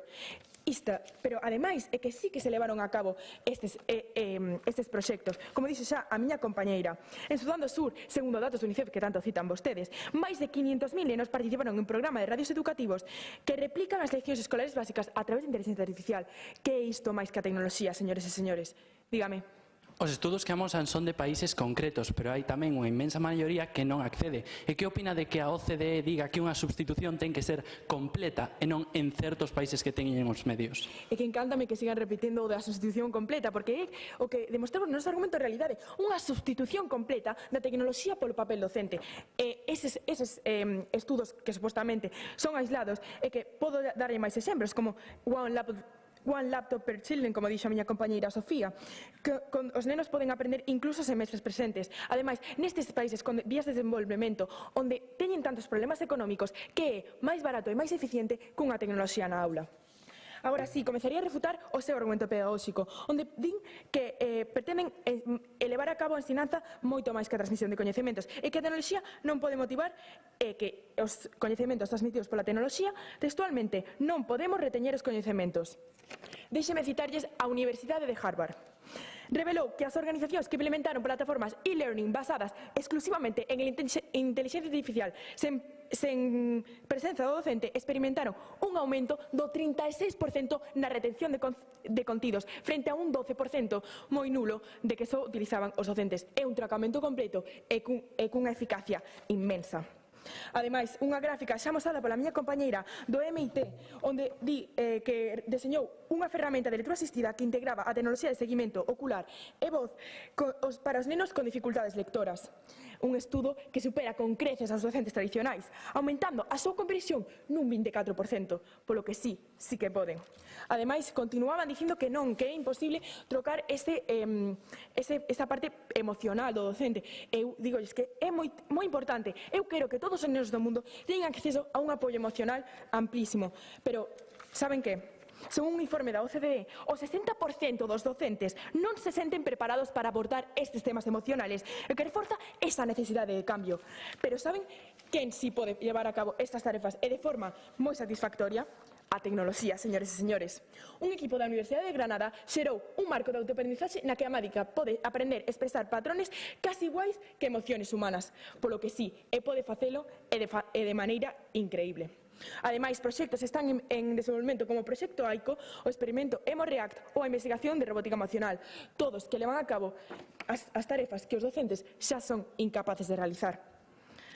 Ademais, xa para rematar a miña refutación, comentarei un estudo realizado pola Universidade Complutense de Madrid en 2021. Demostrou que os estudantes que utilizan realidade virtual para aprender conceptos complexos en ciencias melloran a súa retención de coñecementos nun 30%, polo que sí, así, ampliando o meu argumento de efectividade, sí que é efectivo, e sí que se pode levar a cabo, e non é imposible, querido equipo contrario. Xa para rematar a miña intervención, amosarelles como é unha clase de hoxendía. Só a vos, verdade? A todos temos así. Pero ahora amosarelles cal é a clase do futuro. Saben por qué? Saben por que isto va a estar en todo o mundo, señoras e señores? Porque non se pode parar o imparable. Moitas grazas.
irmán maior.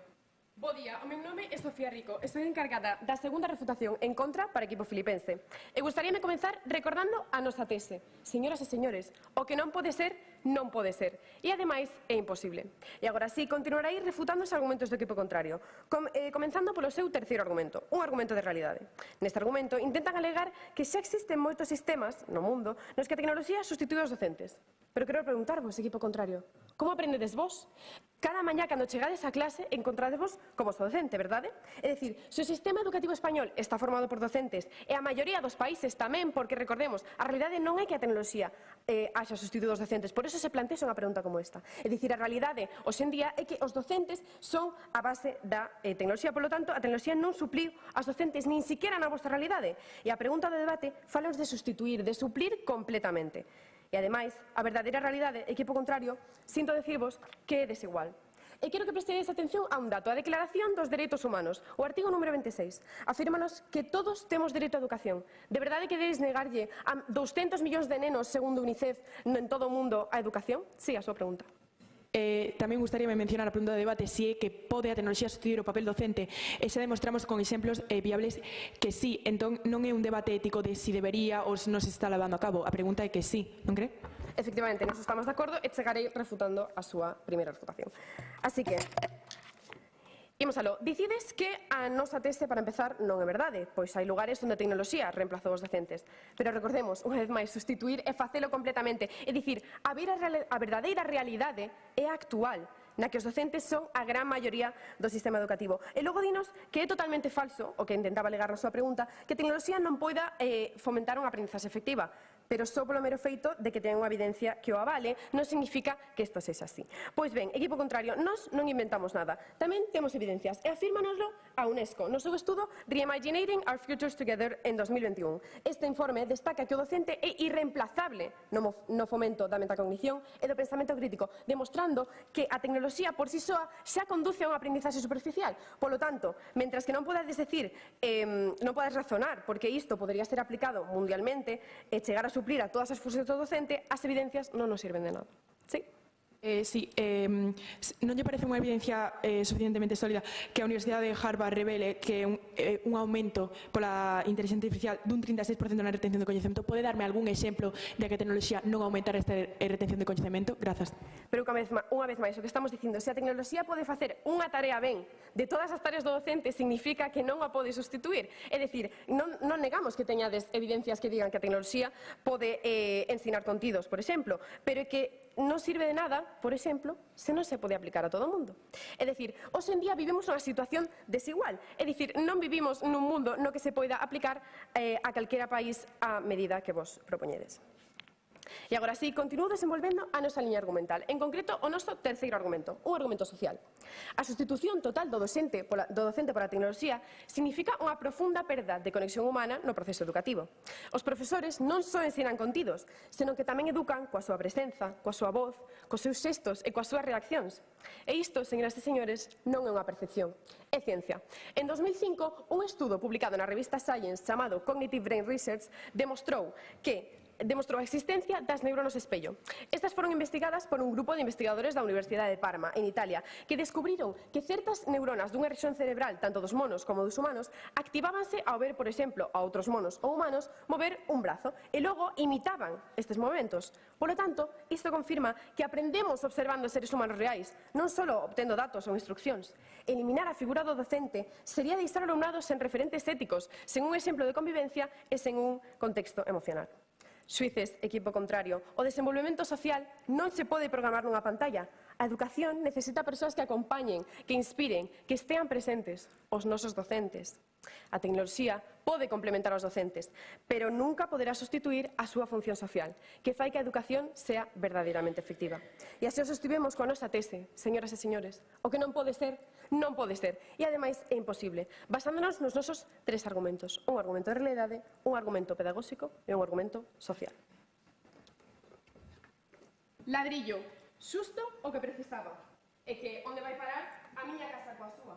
Os meus irmáns equivocáronse e intentaron ir rápido. A miña costoume moito traballo e esforzo, pero estou segura de que non haberá furacán de tumbe. Moitísimas grazas.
abrid a porta, deixademe entrar, porquiños. Se non o facedes, soplarei e as vosas casiñas derrubarei. Moi bo día, o meu nome é Pablo Alonso. En este debate son o encargado de realizar a conclusión en contra para o equipo filipense. Comezarei falando do equipo contrario. Tanta pregunta, pode a tecnoloxía sustituir o papel docente? O equipo contrario aportou os seguintes 3 argumentos. Pois, comezamos o debate falando sobre o seu primeiro argumento, un argumento de efectividade. Nel dicían e afirmaban que a tecnoloxía é o método máis efectivo no proceso de aprendizaxe. Argumento que, dende o noso equipo, refutamos dicindo que os nenos non interiorizan os contidos aportados pola tecnoloxía. E isto non é papel mollado, é avalado por UNICEF. A continuación, o seu segundo argumento, un argumento de adaptabilidade. Nel dicían que non todos os estudantes teñen as mesmas capacidades cognitivas e, polo tanto, non todos poden convivir nunha mesma aula. Argumento que, dende o noso equipo, refutamos dicindo que os nenos, de novo, non interiorizan o contido aportado pola tecnoloxía e entón non poden convivir perfectamente na mesma aula. E isto é avalado por un estudo da UNESCO. A continuación, e xa para finalizar, o seu terceiro argumento, un argumento de realidade. Nel afirmaban que xa había un sistema de educación onde a tecnoloxía sustitúe o papel docente e, ademais, os resultados eran mellores. Argumento que, dende o noso equipo, refutamos en base a 2 vertentes. Unha é que a pregunta do debate fala de poder, fala de posibilidade, non de resultados. E a segunda vertente é que a única realidade deste debate é que a tecnoloxía non pode sustituir completamente o papel do docente. E isto, de novo, avalado por UNICEF. Pola contra, nos deixamos moi claro con nosa tese o que non pode ser, non pode ser. E, ademais, é imposible que a tecnoloxía non pode sustituir o papel docente. Tese que quedou completamente avalada sobre os nosos 3 sólidos e firmes argumentos. Para comezar, o noso primeiro argumento, de realidade. Para evidencialo, acudimos ao informe GEM 2023 elaborado por UNESCO, que afirma que só o 40% das escolas primarias dispoñen da tecnoloxía suficiente para conectarse a Internet. A continuación, o noso segundo argumento, un argumento pedagóxico. Para evidencialo, acudimos ao famoso pedagogo Ken Robinson, que afirma que a educación é un proceso profundamente humano, non mecánico. A aprendizaxe real xorde da relación entre mestre e alumno, e iso é algo que a tecnoloxía non nos pode ofrecer. E xa para finalizar, o noso terceiro argumento, social. Para evidencialo, acudimos á teoría da aprendizaxe social realizada polo psicólogo Albert Bandura, que afirma que os seres humanos aprendemos en base a 2 vertentes, por imitación e por observación. Remato. Ao longo deste debate, señoras e señores, unha educación baseada nos docentes é como a casa de ladrillo dos nosos 3 porquiños. Xa pode vir o lobo coas súas promesas, xa poden arriar os ventos máis fortes. Que estemos unha estructura sólida, forte e estable, a casa non caerá. Defender que a tecnoloxía pode sustituir o papel docente é afirmar algo imposible. Moitísimas grazas.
Desgraciadamente, na miña vila, xa se queda un fondo.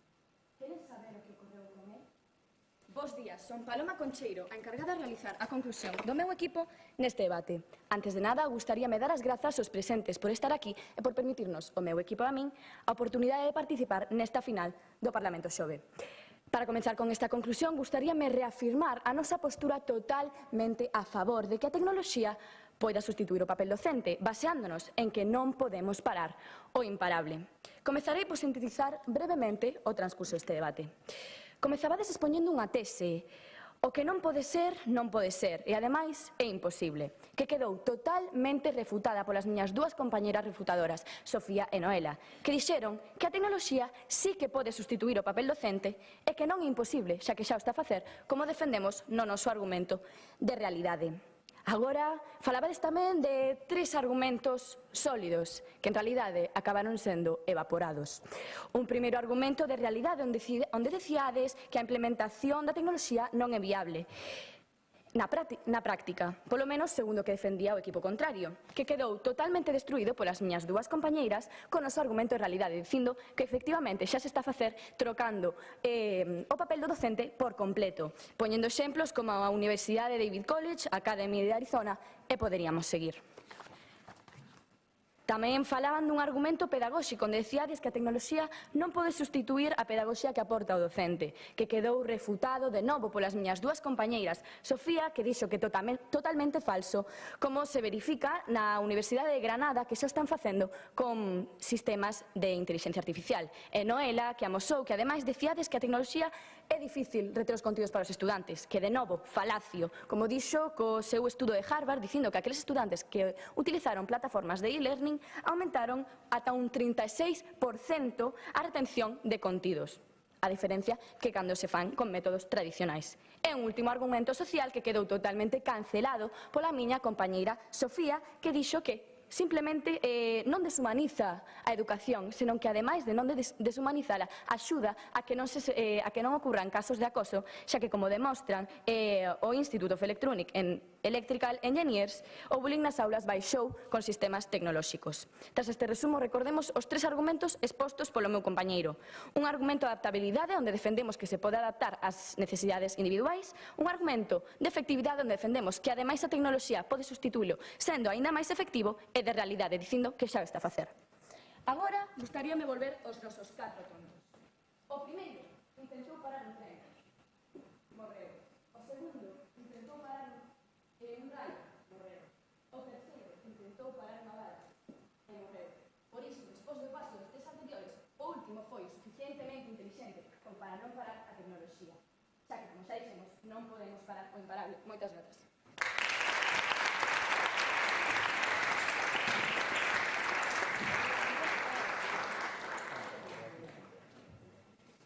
Moitas gracias.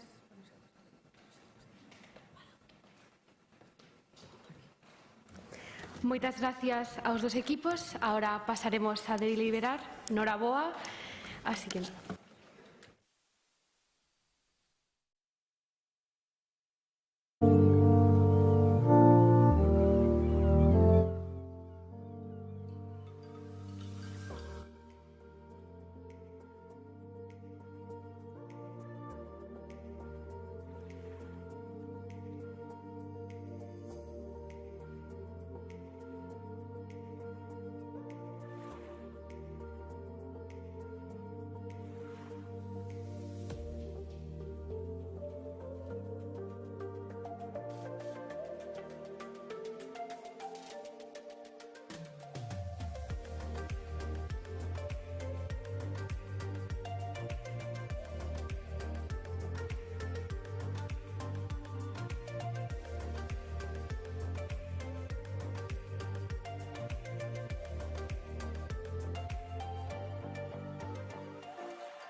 Perfecto.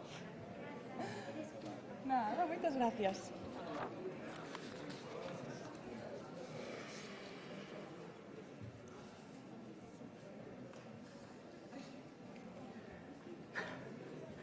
Bueno, moi bons días a todas e a todos e benvidos a este xa último debate que pecha o Parlamento Xove 2025.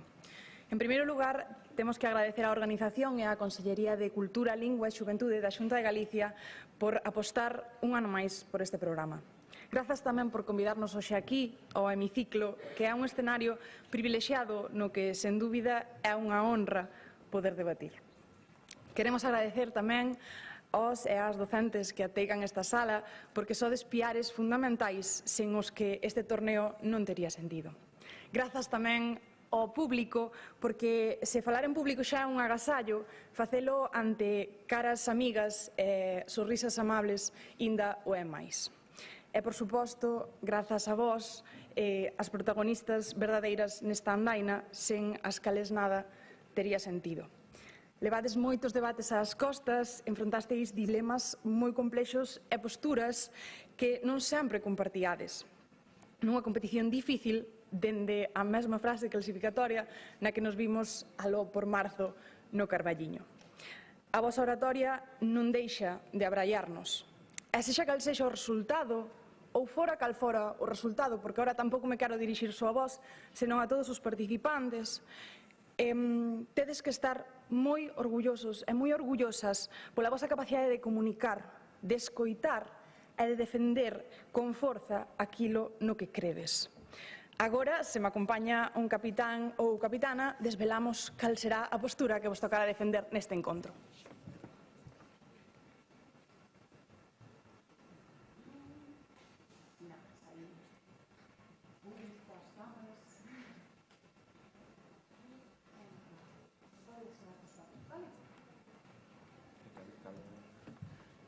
Polo tanto, o que se decide deste sorteo de postura é que os compañeiros do IES Muralla Romana van defender a postura a favor, mentres que os seus compañeiros do IES Francisco Asorei defenderán a postura en contra no dilema que nos trae hoxe aquí, que é se pode a tecnoloxía substituír o papel docente. Presento-vos tamén ás persoas que temos a sorte de compartir hoxe este debate con vós.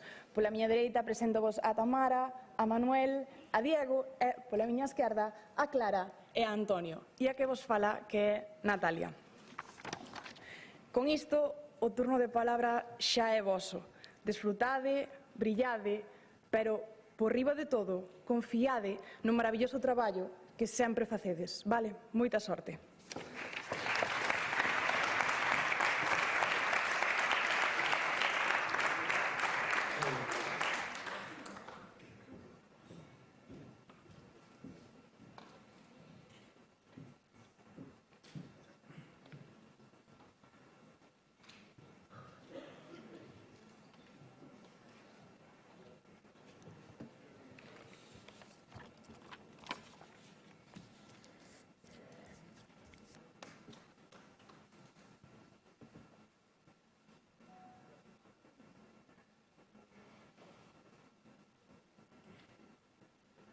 Quen non coñece esta obra?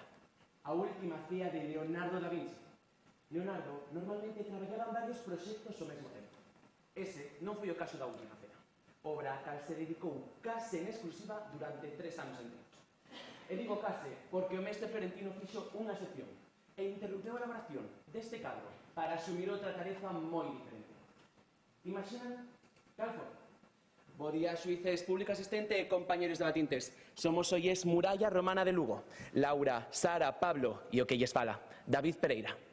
A cuestión que hoxe nos ocupa é a seguinte: pode a tecnoloxía sustituír o papel docente? Unha pregunta demasiado ambigua para non analizala. O termo tecnoloxía inclúe obviamente os últimos avances como inteligencia artificial ou aprendizaxe automática. Papel docente, conxunto de tarefas que realiza o profesorado.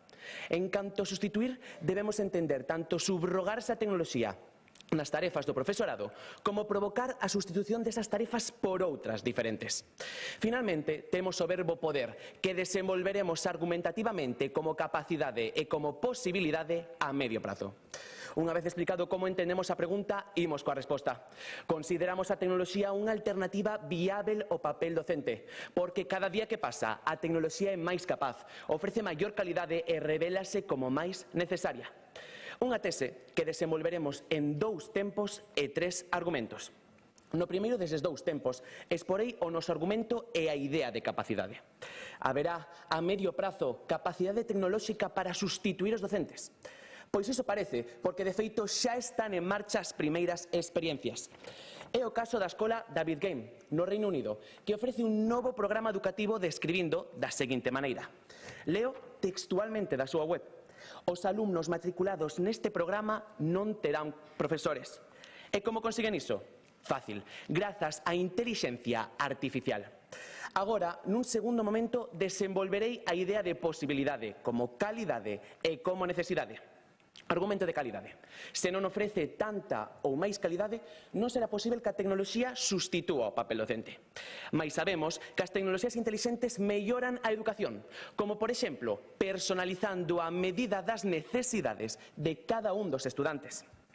Así o demostra este interesante estudo, publicado na revista indonesia de investigación educativa no 2023. E, por último, o noso argumento de necesidade. Non é posible sustituirmos mestres por máquinas sen que iso se perciba como algo necesario. Neste sentido, reparen por favor nisto. Educobarómetro, o profesorado en España 2023. Os datos que atopamos nesta enquisa son demoledores. Só un exemplo. O estado de ánimo máis habitual dos docentes no seu traballo é distanciamento e indiferenza. Señoras e señores, recoñezámolo. O papel docente está esgotado, non ten futuro. Permítame agora lembrarlles a nosa tese. Cada día que pasa, a tecnoloxía é máis capaz, ofrece maior calidade e revélase como máis necesaria. Desenvolvemos esta idea mediante 3 argumentos: capacidade, calidade e necesidade, cos cales abordamos o debate, tanto dende a perspectiva da capacidade tecnolóxica, como tamén do lado da posibilidade da sustitución, a cal fai referencia a propia pregunta. Agora, non podería rematar sen desvelarlles por que Leonardo interrompiu a elaboración da última cea. Tiña que deseñar e construir o primeiro robot antropomorfo da civilización occidental, o cal chamou o cabaleiro autómata. Ben me teño na pantalla. Isto merece unha reflexión. Señoras e señores, o soño da robótica, da automatización total, está xa no mesmo ADN da nosa época. Moitas grazas.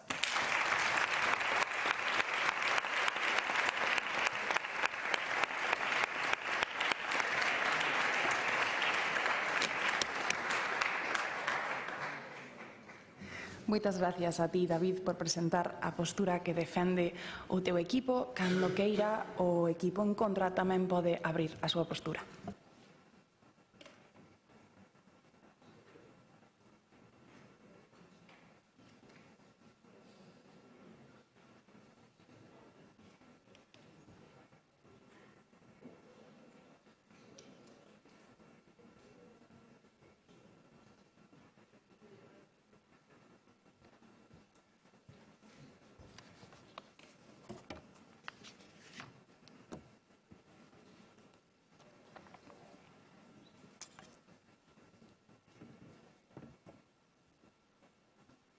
Cando todo o mundo mira dende o mesmo lugar, só un cambio de perspectiva nos permite ver o que outros non ven.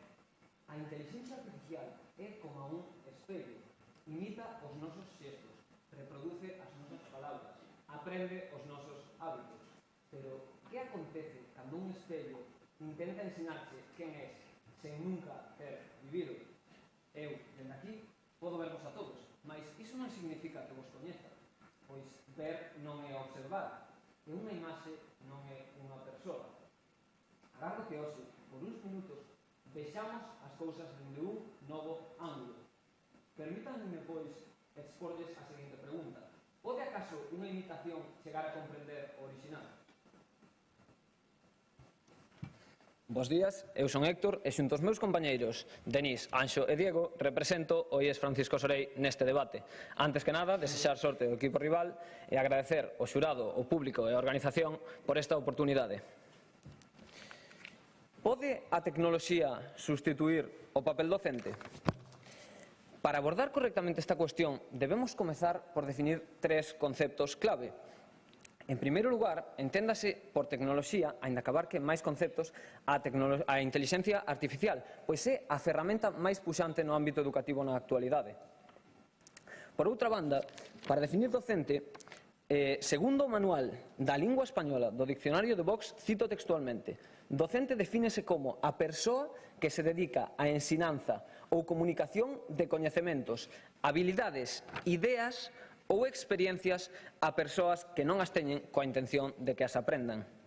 Xa por último, do xeito que se expón a pregunta, a palabra poder implica directamente deber, pois por poder eu podo construir unha casa, pero se non coloco os bloques do xeito adecuado, nada me garantiza que esa casa se sosteña. Agora si, fronte á cuestión suxerida de se a IA debe sustituir o papel docente, vimos para defender un rotundo non. Para isto, baseámonos na nosa tese. Quen aprende sen ser mirado nunca será visto. Empregamos para defender esta tese tres argumentos. En primeiro lugar está o noso argumento humanista. Recordan o nome do seu primeiro mestre? Recordan, acaso, esa mirada que lles dixo eu creo en ti sen palabras? Creen de verdade que eso pode ofrecelo unha inteligencia artificial? A educación é relación, e a relación é emoción. Sen emoción, o coñecemento é só ruído. Estudos demostraron da Universidade de Stanford que as actitudes morais e sociais dos alumnos melloran ata un 20% cando hai un referente humano. Polo tanto, suprimir a figura do docente non é eliminar un transmisor de contidos, é eliminar un modelo de vida. O noso segundo argumento é o argumento do utopismo da conciencia. Educar é guiar un corazón, non unha base de datos.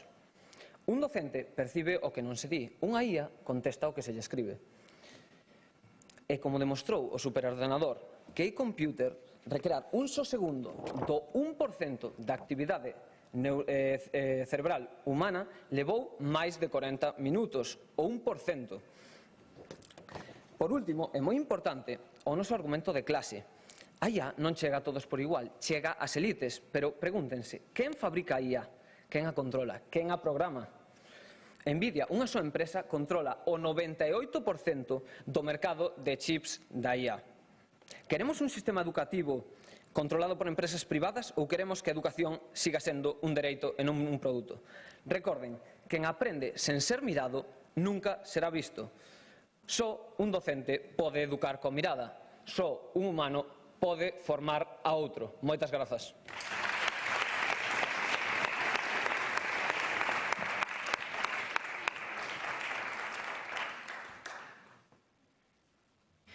Moitas gracias a ti, Héctor, por abrir a postura dos teus compañeiros. Agora, cando queira, o equipo a favor pode comezar ca súa primeira refutación.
David, o noso introductor, falounos de Da Vinci.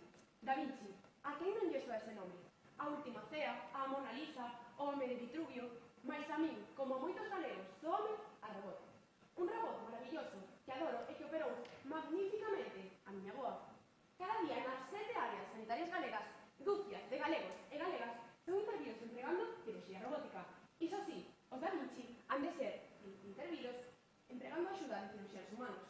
Bon día, son Laura García. En este debate trátase de determinar se existe a capacidade e a posibilidade de que a tecnoloxía sustitúa o papel docente. Están os contrincantes a demostrar que esa capacidade é inalcanzável ou que esa sustitución é imposible? Non o cremos, en absoluto. Comezai por comentar que o voso primeiro e segundo argumento veñen a dicir exactamente o mismo, que o factor humano é esencial e que é utópico porque necesitamos os sentimentos que nos causan os profesores. Pero direivos eu, como xa mostrou o meu compañeiro David, segundo enquisa do Educobarómetro, móstrase que o estado de ánimo máis habitual dos docentes no seu traballo é vivo todo con distancia e certa indiferencia. Vostedes creen que isto é un factor humano que a nós, como persoas, nos aporte unha mellor educación do que nos puidera intervir unha máquina? Unha máquina non vai estar desmotivada e non vai estar tan desmotivada como están os profesores. Ben, en segundo lugar, tamén me gustaría añadir que, claro, ademais non é só a desmotivación dos profesores, é que as máquinas aparte aportan calidade á nosa educación. Segundo este artigo da revista Indonesia de Investigación Educativa, as tecnoloxías intelixentes melloran a educación ofrecendo unha educación personalizada á medida dos estudantes.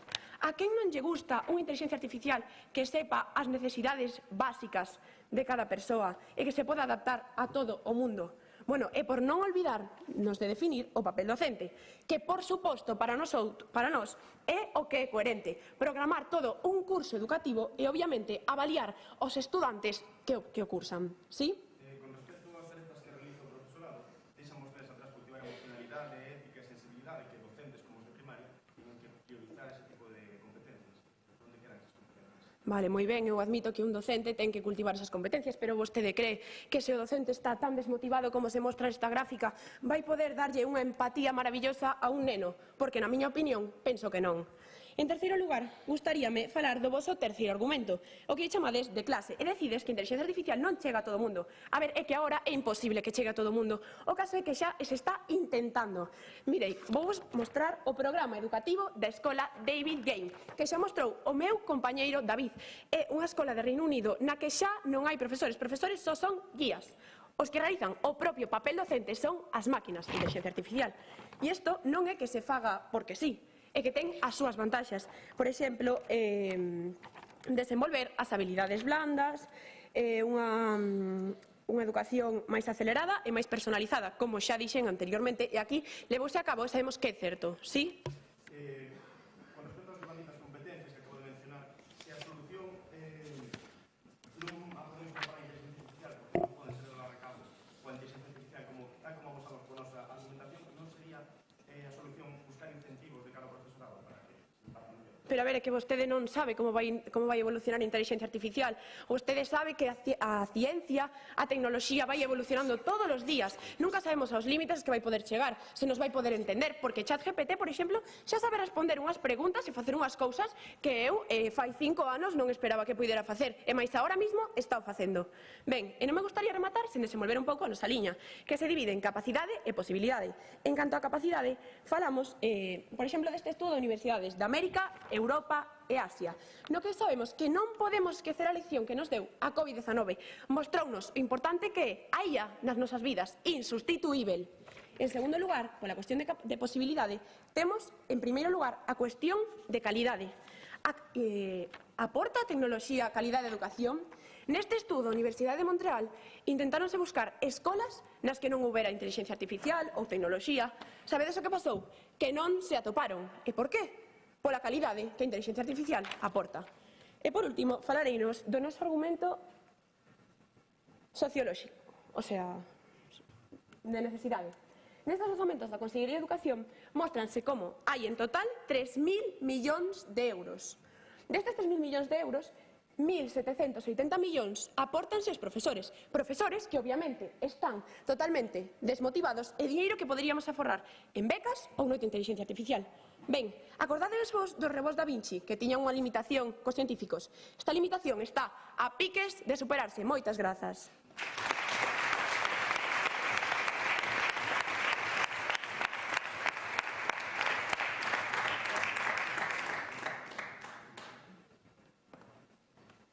Moitísimas gracias a ti, Laura, por este primeiro turno de refutación. Recórdovos que para facer preguntas levantamos o micro e hai un botón sempre para darlle para que encenda e nos poidan escoitar todos, vale?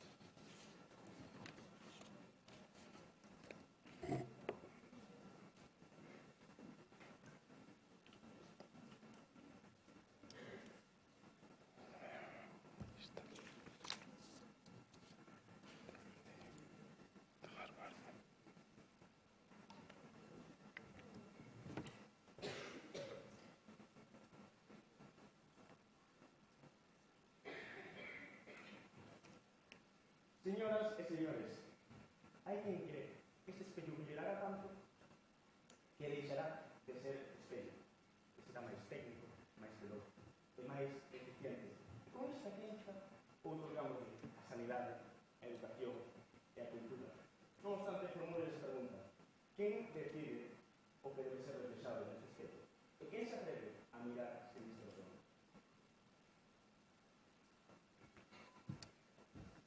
Moi bons días, eu son Denis Fernández e represento a Oís Francisco Sorei neste debate no cal nos postulamos completamente en contra do tema a debatir. E isto facémolo grazas á nosa tese. Quen aprende sen ser mirado nunca será visto. A cal se sustenta nos nosos tres piares fundamentais, os nosos tres argumentos. Primeiro que todo, o argumento humanista, para ser continuado polo argumento do utopismo de conciencia e, por último, o noso argumento de clase. Antes que nada, gustaríame facer un pequeno inciso, se me permiten, equipo rival, é que definen papel docente como conxunto de tarefas que realiza o profesorado, por certo, sen fonte, o cal queremos que non acota de todo o tema a debatir, xa que necesitamos delimitar cales son esas tarefas. De todos modos, iniciarei así o noso argumento humanista. Entendemos que nesas tarefas do profesorado das que falan inclúense cultivar a emocionalidade ética, a sensibilidade, o comportamento cívico, a construción dunha conciencia moral, e isto só pode ser desenvolto nos alumnos a través dunha persoa humana. Con respecto ao voso argumento de calidade, quería poñelo en cuestión debido a este estudo que temos de Liana Esquipta, doctora en Ciencias de Psicología da Universidade de Kiev, donde se pon en proba un tratamento para a ansiedade. Un grupo, unha serie de grupos, foron tratados con chatbots disponibles durante 24/7 para os clientes que as necesitasen. Pola contra, outro grupo recibiu atención de terapeutas un par de veces a semana. Como vemos, a efectividade supera nun 20% en ambos os casos a inteligencia artificial. Isto pon en gran cuestión o voso argumento de calidade. Adiante coa pregunta, por favor. Coñecedes algunha experiencia, entón, no que a sustitución do papel docente por inteligencia artificial fracasase?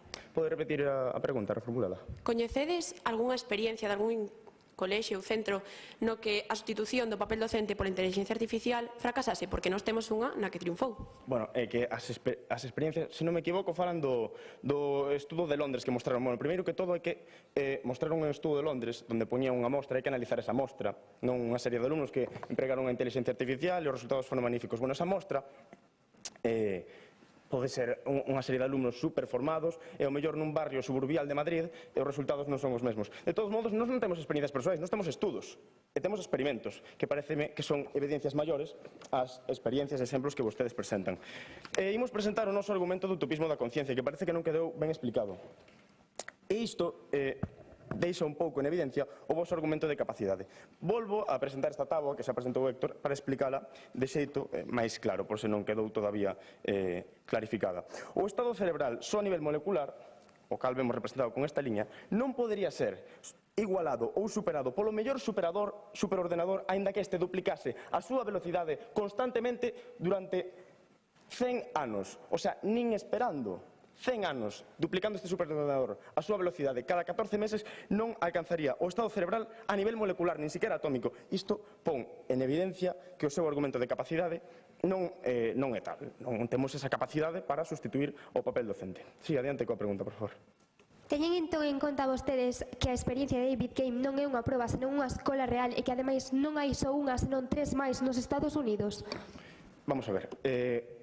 A cuestión é que están usando vostedes unha mostra de alumnado a cal posiblemente, de feito dese estudo, esa mostra de alumnado son de colexios privados que, como ben sabemos tradicionalmente, en moitas ocasións ten acceso a un capital educativo máis cualificado, pero habría que facer ese estudo a nivel universal, non son 3 en barrios suburbiales, ao mellor onde o nivel de educación non sexa tan alto, para así poñer ese experimento, non esa evidencia que vostedes poñen que sexa tan concisa como vostedes defenden. E por último presentamos o noso argumento de capital, que a día de hoxe as inteligencias artificiais están en mans de grandes oligarquías, como por exemplo Nvidia, que domina o mercado das chips de inteligencia artificial cunha participación de 98%, un 98% do equipo rival. E con isto remarcamos a nosa tese. Quen aprende sen ser mirado nunca será visto. E agora reformulo esa preguntas ao xurado, ao equipo rival e ao público, que vostedes atrévense a mirar sen distorsión no espello e sabendo que o capital está concentrado, quen elixe o que se reflicte neste? Moitas grazas.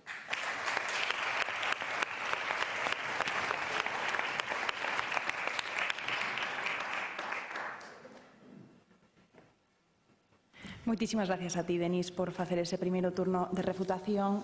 Cando queira, o equipo a favor pode facer o seu segundo turno.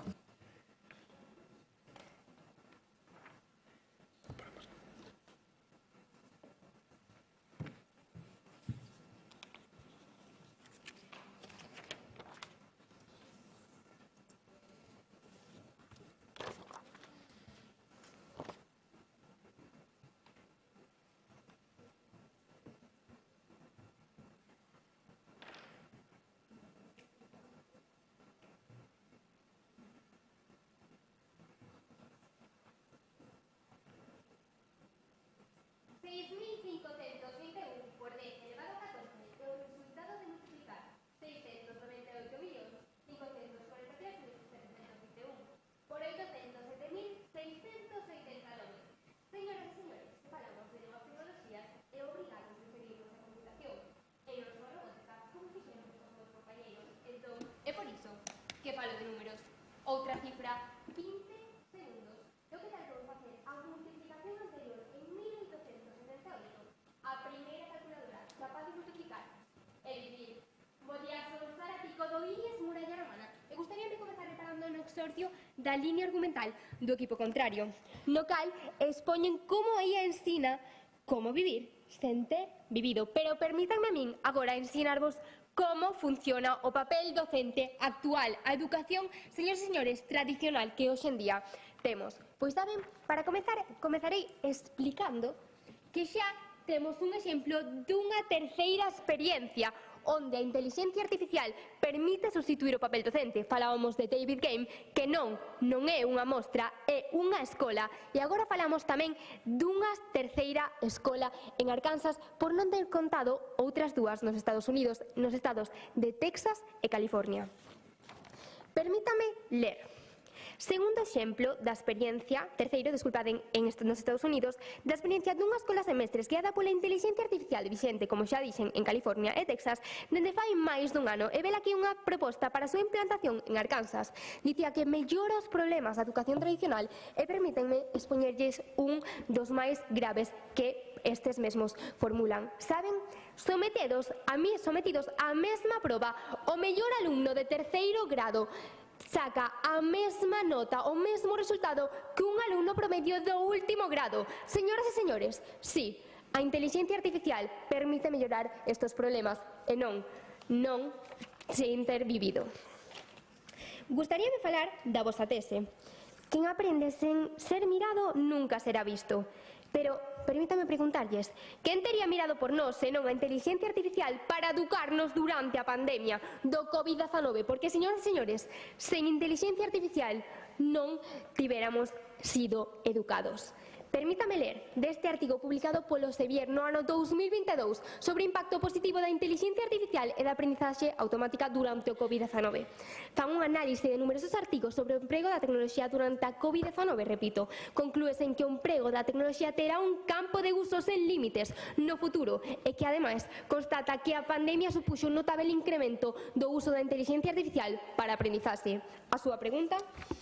En todo caso, a pandemia foi unha circunstancia concreta na que todos botamos en falta sair á rúa e ir ao instituto. E é unha referencia única nun caso extremo. Pero creo que incluso nese caso todos estaríamos de acordo que sería moito mellor non ter vivido unha pandemia e ter recibido unha educación con docentes de carne. Saben? Adoitaba dicir a miña avoa que todo pasa por algo e precisamente a pandemia que nos permitou incrementar o noso nivel na intelixencia artificial e permitir ocupar moitos máis campos do seu emprego e mellorala para poder mellorar tamén a nosa propia vida e ternos educado durante situacións así que, señoras e señores, non eliximos. E claro que era mellor que non tivera pasado, pero vistos as consecuencias, aquí temos o resultado. Falarei agora do vosso primeiro argumento, o humanístico, onde falan de que a educación mellora mediante a figura do ser humano. Pero volverei a David Game para explicar que un dos seus beneficios é mellorar as habilidades brandas, o debate, a crítica, a opinión crítica, señoras e señores. E non é algo que diga David Game, senón que tamén a revista indonesia de investigación educativa afirma claramente que a intelixencia artificial permite mellorar a educación até facela a medida. Iso sí, non podería rematar sin decir que están de acordo con os argumentos de necesidade, dado que non foi refutado. E volverei a repetir que David Game non é unha mostra, senón que é unha escola xa vixente e un dos primeiros pasos para o noso futuro, que mellorará os problemas vixentes da educación tradicional. Saben? Gustaríame volver á historia da primeira calculadora capaz de multiplicar e dividir, coa que comecei. O que me encanta desta historia que o creador desa primeira calculadora foi o galego Ramón Berea, un memorable libre pensador, anticolonialista, abolicionista da escravitude e, sobre todo, partidario da igualdade de xénero. En fin, señoras e señores, un galego do que estamos orgullosas é que xa na prehistoria da intelixencia artificial puxo o seu grau de área tecnolóxico para a substitución do papel docente. Moitas grazas.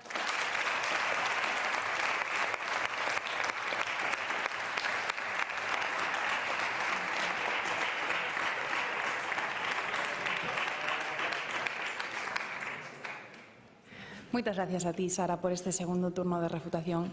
Agora díxome o IES Francisco Sorei porque os teño que dar un aviso por mor dunha pregunta longa que superou eses 15 segundos. Como sabedes, os avisos non teñen ningún impacto en acta, pero é importante que o teñades en conta, vale? Moitas gracias.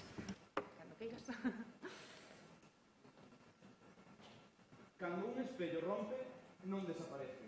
Multiplícase en 1000 anacos. E así está hoxe a sociedade, dividida entre quen confía cegamente na IA e quen teme perder o rostro. Porque non esquezamos que o debate en cuestión non é tan só unha cuestión técnica, é, ante todo, unha cuestión identitaria. Que queda de cada un de nós cando nos enfrontamos ao noso propio reflexo? Moi bo día, moitas grazas a todos, aos compañeiros do equipo rival, ao xurado, a todos os presentes. Gustaríame comezar a miña intervención resaltando o papel dos docentes como motivadores que vos viñades a desmentir quizáis con un dato, pero mirade, se hoxe estamos aquí é grazas á motivación dos nosos docentes. E eu estou convencido de que se vos e nós estamos aquí, é sobre todo por eles, por exemplo, por Maribel e por Gloria, que están por aí, que viñeron con nós en do Sorei. Así mesmo, o noso primeiro argumento, o noso argumento humanista, fundamenta a educación non só nun coñecemento tecnificado, sino ante todo nunha transmisión de valores e de unha creación da conciencia moral. E é que, ademais, consideramos que vos partides de que a inteligencia artificial é óptima e é mellor e ten mellores resultados. E non só é unha suposta reducción da educación a cuestións de resultados, sino que ademais parte de que son mellores os resultados con inteligencia artificial ou outro tipo de tecnoloxías cando non con docentes. Sin embargo, un estudo da Universidade de Kiev amósanos efectivamente que non sempre é así, porque efectivamente a tecnoloxía ten máis recursos, a tecnoloxía probablemente ten máis disponibilidade, pero máis disponibilidade non significa mellores resultados, porque, por exemplo, quen estuda mellor ten mellores resultados que quen estuda máis. A cuestión é aproveitar o tempo. Adiante a pregunta.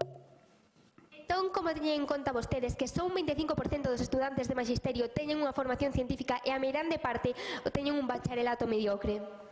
pois entonces haberá que mellorar a formación e haberá que poñer máis docentes. Quizáis o problema é, por exemplo, a hora de atender a diversidade nas aulas haberá que poñer máis docentes e haberá que reducir o número de alumno por aula, por exemplo, en España unha media de 25, como en Francia tamén. Pero si a cuestión é que debemos de estar de acordo en que é sempre mellor unha atención humana. E cando falábamos no caso da pandemia, porque en definitiva non é só, como decía, unha cuestión técnica. E que así tiramos, eu creo, co vosso argumento de capacidade, porque, efectivamente, a inteligencia artificial ten unha capacidade, pero esa non ten por que ser maior que a das persoas. O que pasa é que necesitamos máis docentes, e ese é o debate.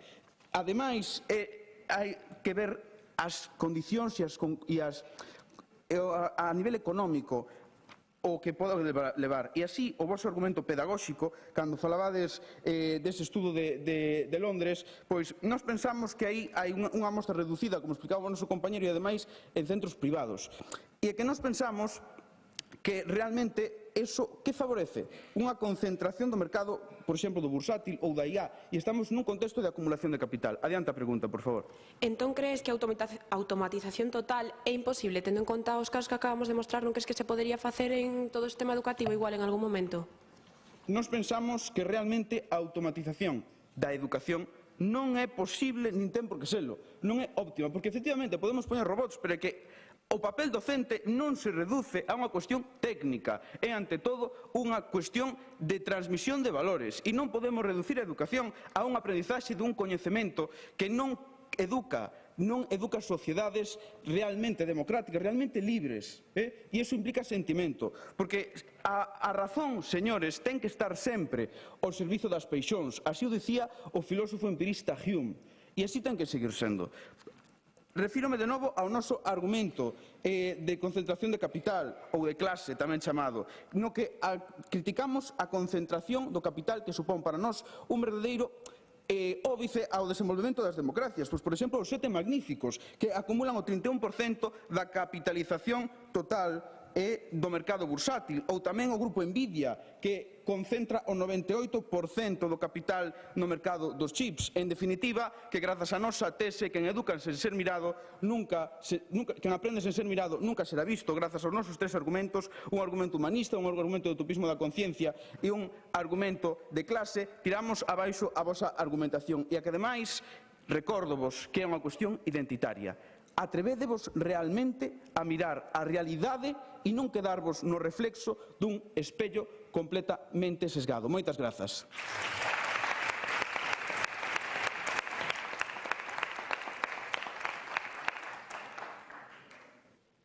Moitas gracias a ti, Anxo, por este segundo turno de refutación. Agora, como sabedes, é o momento no que se van invertir os turnos e, polo tanto, comeza a conclusión do equipo en contra, neste caso do Francisco Asorei.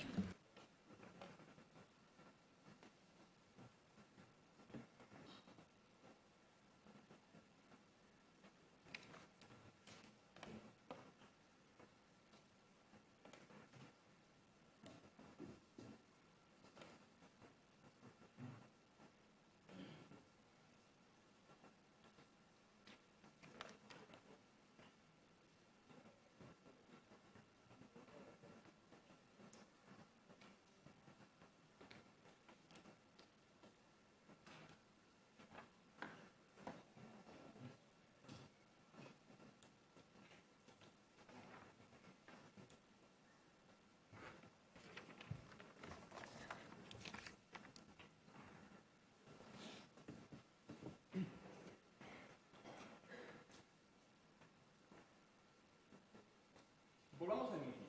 El espejo sigue ahí. Y ahora, reescuchamos. Preguntémonos, ¿merece la pena educar a una generación que se vea reflejada en ese espejo? ¿O una educación que pueda ver más allá de esto? La IA puede ser muy útil, pero nunca sustituirá lo que nos hace verdaderamente humanos. Buenos días, mi nombre es Diego y junto con mis compañeros Héctor, Anxo y Denis representamos al IES Francisco Asorei en este debate en el que nos hemos posicionado totalmente en contra de la pregunta planteada. La tecnología no puede sustituir el papel docente. Para comenzar, me gustaría agradecer la participación tanto del jurado como del equipo contrincante aquí presente. Y ahora comienzo con una breve recapitulación de lo debatido el día de hoy. Comenzando por las preguntas, donde mis compañeros no solo han sabido hacer las preguntas correctas en los momentos indicados, sino también han sabido responderlas. En este caso, mi compañero Denis preguntó si no se debería invertir en el profesorado, que es precisamente quien nos ofrece las competencias emocionales que precisamos. A las que nos respondieron afirmando que la IA podría en algún momento igualar al humano en cuestiones emocionales. Pero no solo es que no aportaran datos ni evidencias, sino que queda desmontado por nuestro argumento de utopismo de la conciencia, que explica que esto no es posible. Paso ahora con sus argumentos. Su primer argumento de capacidad, refutado por mi compañero Denis, en el que nos dicen que la IA ya puede sustituir a medio plazo a los docentes. Pero mediante nuestro argumento de utopismo de la conciencia y datos acerca de la incapacidad de replicar la conciencia, exponemos que no es así, sino que no se puede sustituir la función moral y emocional que poseen los docentes. En cuanto a su argumento de calidad, también refutado por mi compañero Denis, nos dicen que la IA se adapta a las necesidades. Pero Denis demostró, gracias a un estudio y datos de la Universidad de Kiev, que los humanos se mostraron un 20% más eficaces en aspectos psicológicos de la enseñanza. En cuanto a su tercer argumento de necesidad, este quedó expuesto por mi compañero Anxo, en el que nos dicen que es necesaria una sustitución porque precisamente los docentes tienen fallos y se cansan, pero quedó refutado por Anxo, que explicó que es precisamente lo que precisa la educación, humanidad, alguien en el que el alumno se vea reflejado. De esta manera me gustaría recapitular con nuestros tres consolidados argumentos. Un primer argumento humanista, en el que explicamos la función que tiene la experiencia humana, las emociones y las relaciones en la educación. Un segundo argumento de utopismo de la conciencia, que precisamente va de la mano de este, explicando que sin conciencia no es posible esta humanidad. Y un tercer argumento de clase, en el que explicamos el peligro de que una oligarquía tecnológica dirigente controle nuestra educación. De este modo, consolidamos nuestra tesis: quien aprende sin ser mirado nunca será visto, porque el espejo seguirá ahí, pero sin un rostro humano que se refleje en él, nunca veremos nada. Muchas gracias.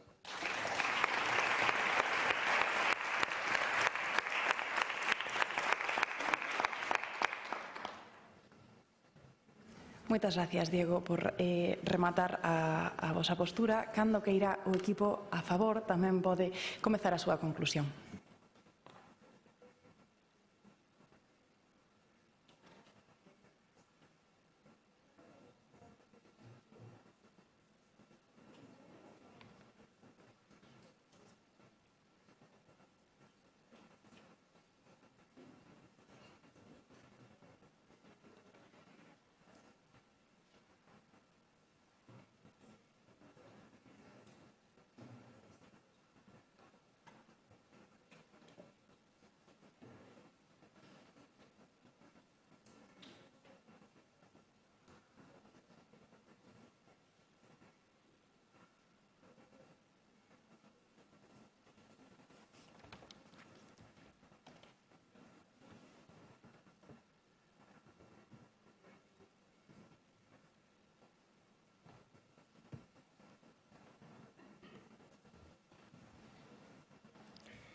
Comezamos este debate falando de pintura.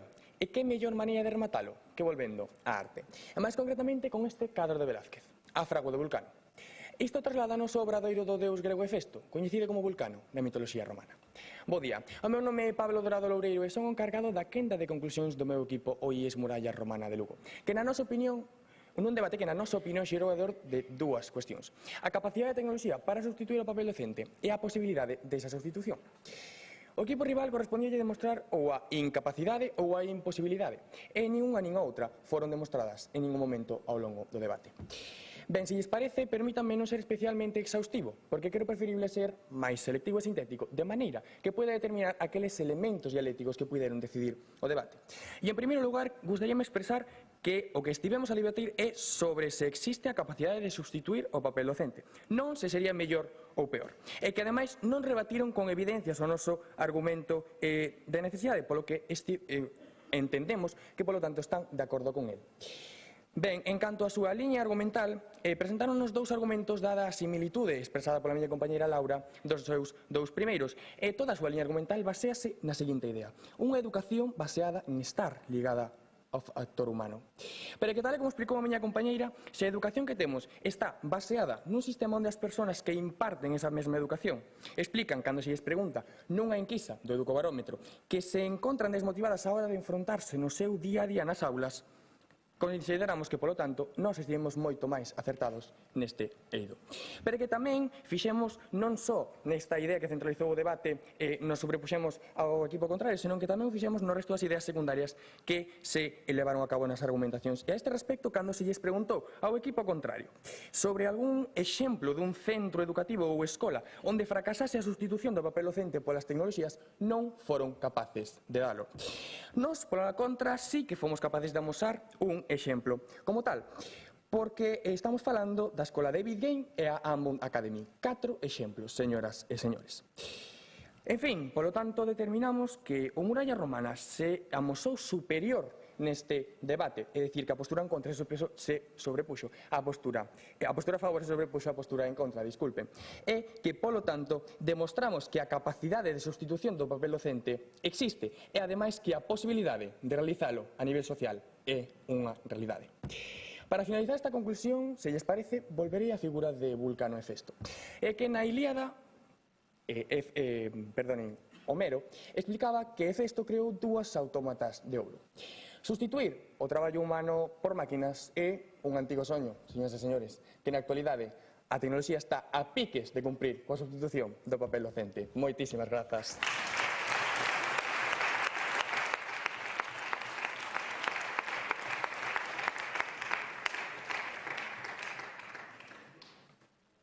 Moitas gracias, Pablo, por dar conclusión ao debate. Gracias aos 2 equipos, noraboa, polo traballo que facedes. De verdad, dixo no principio, pero deixadesnos abrallados con pouquiñas cosas que dicirvos. Gracias por poñerlo no difícil, vale? Vémonos, moita sorte.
Moi bons días.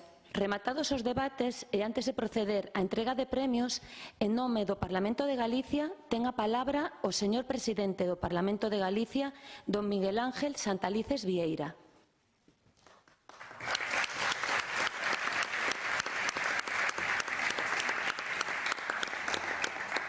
Bueno, moitas gracias, moi bo día.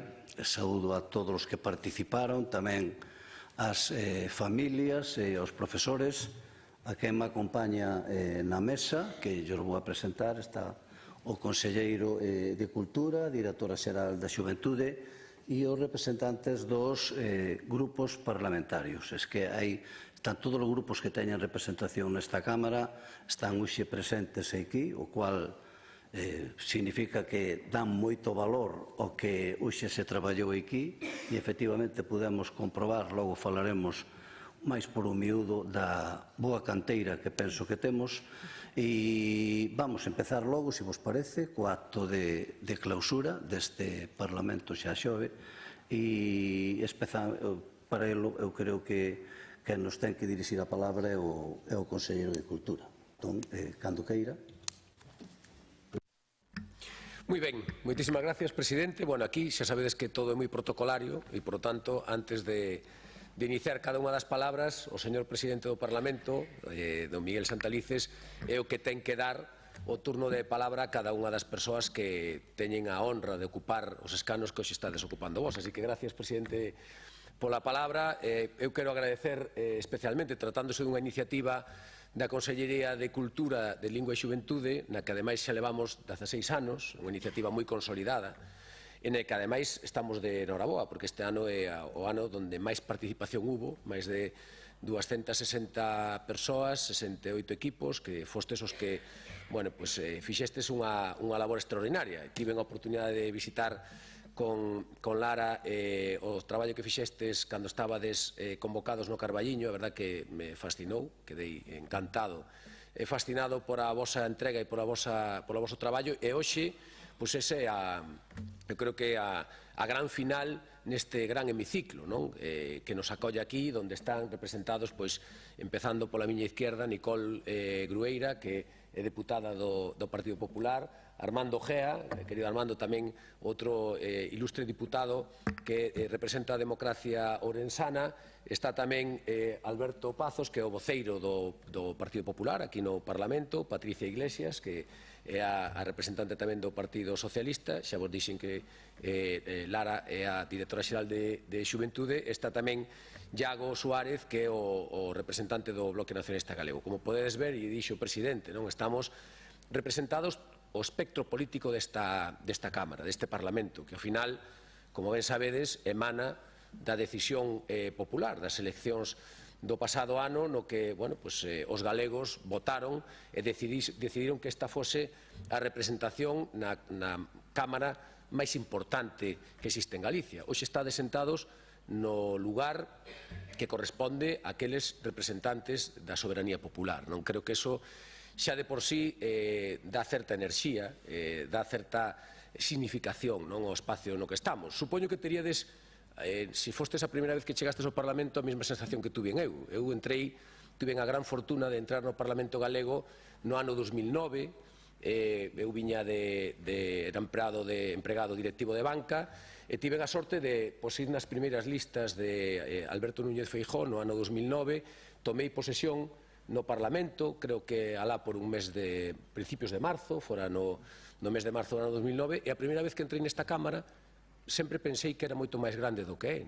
Dá a sensación na televisión, cando vemos os debates, que parece que é un espacio inmenso, un espacio enorme, e despois, cando un entra aquí, parece que as cousas son un poquinho máis reducidas, pero vos podo garantizar que aquí é onde se toman as decisións importantes do país. Eu, como vos decía, nese ano 2009, entrei no parlamentarismo galego, tiven a posibilidade de estar 2 anos, porque despois no ano 2011 o camiño me levou por outro lado, acabei, presenteime como alcalde nun concello, o Concello da Estrada, que hoxe se mencionou aquí, a Ramón Berea, o inventor da calculadora, da primeira calculadora, e fui un alcalde da Estrada durante moitos anos, durante 13 anos, e a verdade é que esos 2 anos a mí me ensinaron moito, non tiven a sorte de poder participar en programas de fomento do debate, non tiven a a sorte de que, bueno, pues, nos centros onde eu estudiei, ensino público, pues non había a experiencia de traballar en este tipo de proxectos, pero creo que é fundamental, non estades adquirindo unhas competencias básicas, fundamentais para a vida, non só para ámbito político. Isto non quere decir que moitos dos que estedes aquí vos vayades a dedicar a política, seguramente non, pero seguramente as habilidades que estades adquirindo sexan fundamentais, importantísimas para o desempeño de calquera das vosas profesións no futuro. Por iso creo que é importante esa habilidade no debate, ese intercambio de pareceres, ese respeto que mostrastes, que para min é o máis importante. Hoxe vimos aquí como os dous equipos que estuvemos hoxe debatendo neste último turno, pois ao rematar cada unha das vosas intervencións vos aplaudíades e recoñecíades perfectamente cales eran os acertos do equipo rival. E isto, ao final, é unha cuestión que nos ten que facer reflexionar tamén cara a onde estamos levando en algún momentos a política. Eu creo que o debate sosegado, o debate das ideas, ao final, é fundamental para construir unha sociedade mellor. E vos, na vosa medida, na vosa parte, o estades a facer, e hoxe destes un exemplo deso. Por iso eu quero trasladarvos a miña máxima noraboa, as gracias, a gratitude enorme por ter participado en este proxecto. Sodes todos gañadores, todos e cada un dos máis de 260 que participades neste proxecto, ides a gañar unha experiencia fundamental na vosa vida. Esta é a parte máis importante. Despois, evidentemente, habrá quen leve os premios agora que coñeceremos dentro duns minutos, pero podo vos asegurar que a sociedade galega en xeral pode estar ben orgulloso da xuventude e do relevo xeracional que temos detrás. Creo que, como decía nun vídeo que acabo de gravar fai un momento, temos que poñernos as pilas, presidente, porque hai detrás moi boa canteira. Moitísimas gracias.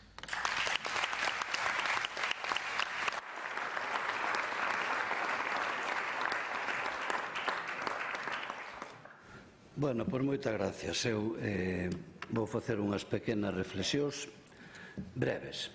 Primeiro vou a saludo, como xa fixen antes tamén ao Conselleiro de Cultura, a Directora Xeral de Xuventude, os deputados dos distintos grupos parlamentarios, que xa o Conselleiro deu os seus nomes, a todos os xuíces que hoxe participaron, os familiares, as profesoras, profesores e a xente que hoxe aquí nos acompaña. Bueno, esta non é a primeira vez, isto xa é a 16ª edición, que cada unha que pasa nos sorprende máis. Sempre son asuntos novedosos. Hoxe o asunto que se puxo por riba da mesa é un asunto novedoso. Eu, ao final, a ver como podo, con certa habilidade, porque sabedes que o presidente do Parlamento ten que ser un pouquiño cuidadoso co que dice, pero teño a miña propia opinión, pero desde logo os argumentos e os contraargumentos que se deron aquí son moi interesantes. Asuntos novedosos desde diferentes enfoques, todos moi respetuosos, como dixo aquí o conselleiro, unha gran capacidade argumentaria, que é necesario que isto suceda no Parlamento para a defensa do bo parlamentarismo. Unha gran dialéctica, eu comprobei aquí hoxe unha capacidade dialéctica incluso fora do normal. E tamén, por que non, unha posta en escena magnífica, porque non é só a veces como comunicas, senón como escenificas para comunicar ben. A mímica, nunha palabra que hoxe se utilizou aquí, a xestualidade foi algo que de logo me sorprendeu. E isto, ao mellor, para algún de vos será a primeira vez, e isto entraña unha dificultade moi grande. A expresión oral é unha habilidade, ademais, necesaria, e que é bo que manteñamos.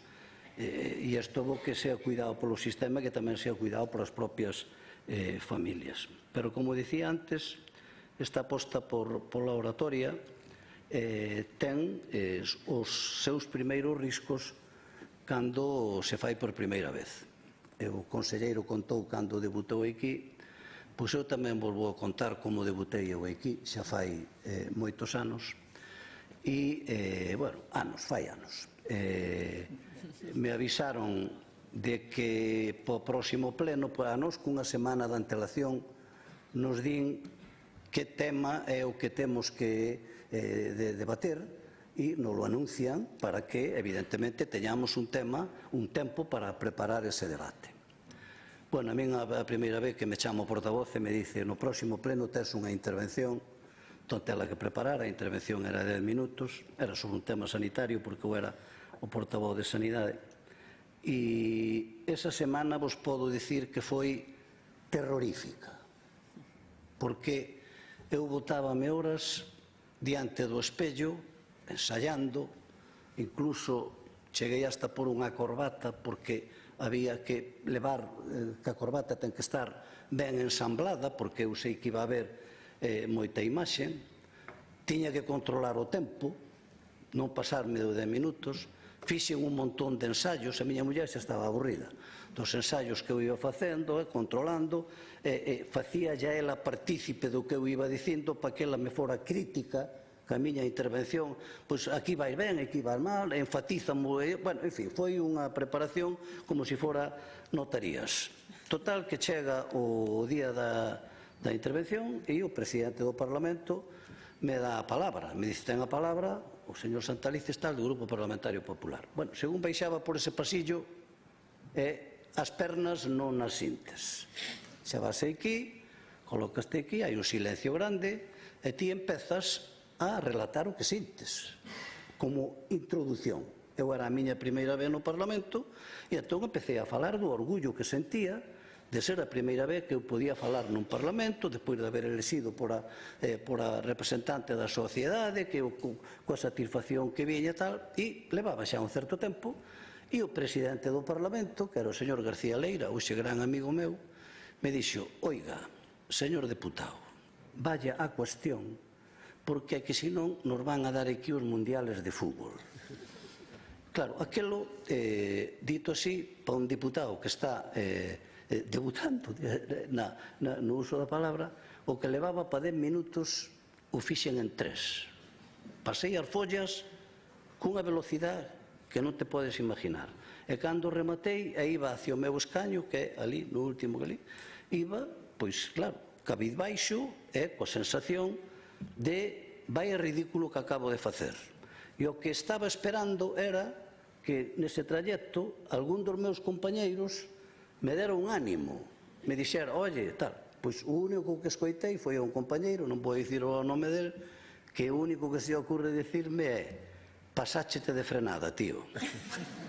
Entonces, ese foi o meu debut.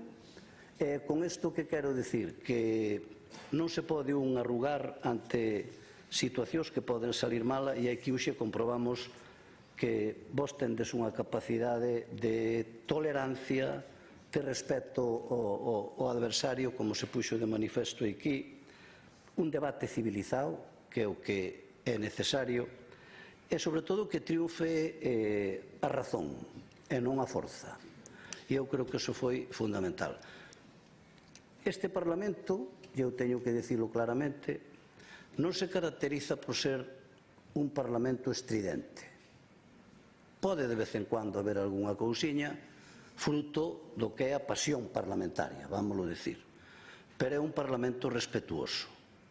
Rara vez eu teño que chamar a orde, algunha vez hai que reconducir unha cuestión, pero teño que dicir, e isto vai en favor de todas as deputadas e de todos os deputados, que neste sentido penso que podemos presumir de ter un Parlamento exemplar.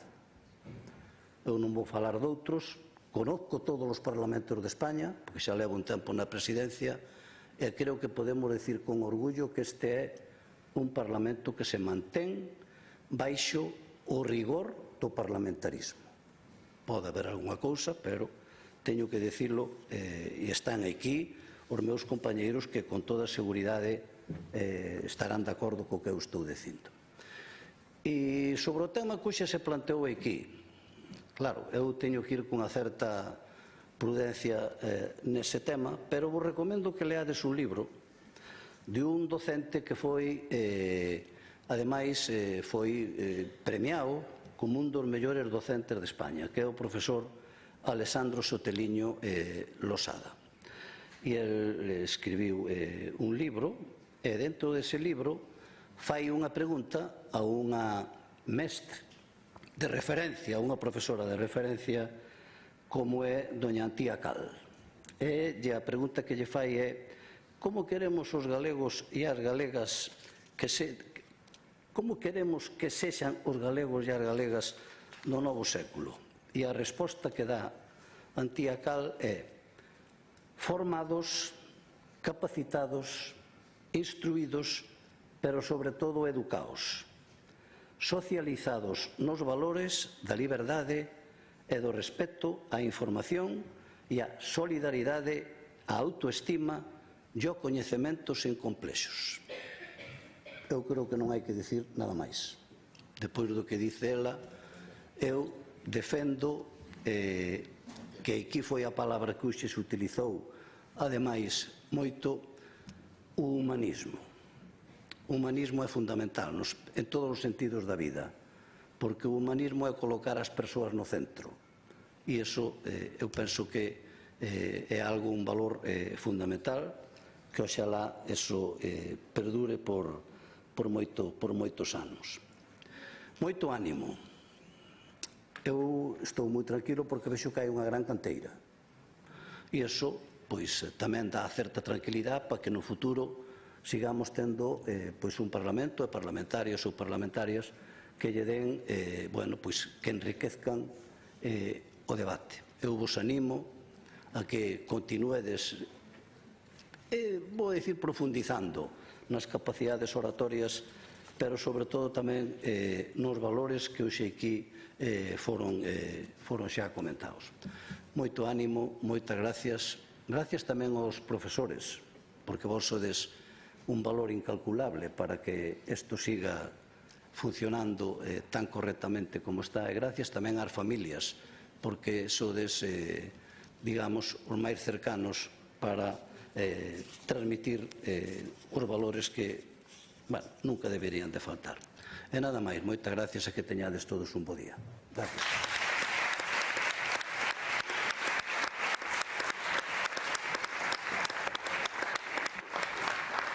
Seguidamente, vaise proceder á entrega de premios, polo que lle pedimos ás autoridades que descendan da mesa presidencial e se sitúen diante da tribuna de oradores, por favor.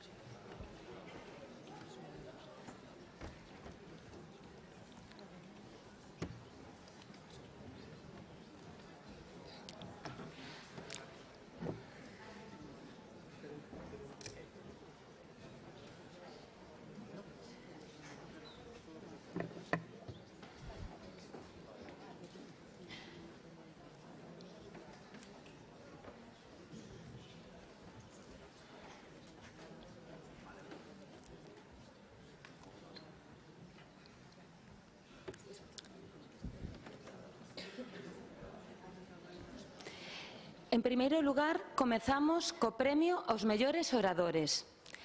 Mellor oradora da fase clasificatoria é Noela Cores Iglesias, do Colexio Plurilingüe La Salle de Santiago de Compostela.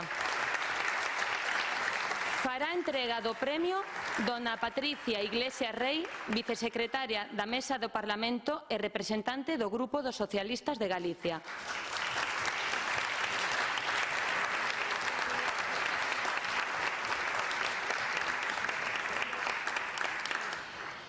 Mellor orador da fase final para Pablo Isaías Alonso Martínez,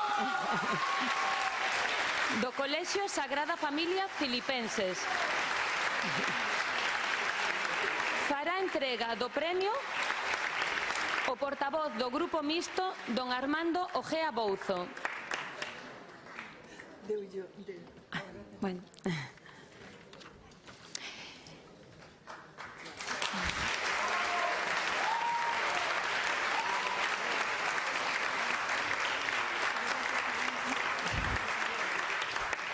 Na categoría de bacharelato mellor orador da fase clasificatoria para Denís Fernández Casal, do IES Francisco Asorei de Cambados. Fará entrega do premio o deputado do Grupo do Bloque Nacionalista Galego, don Iago Suárez Fernández.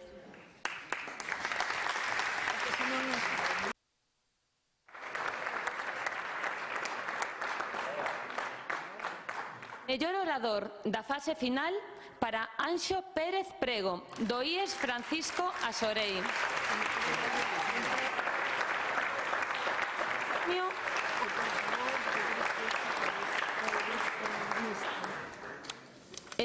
A deputada do Grupo Parlamentario Popular, don Nicole Grueira Fernández. Da igual.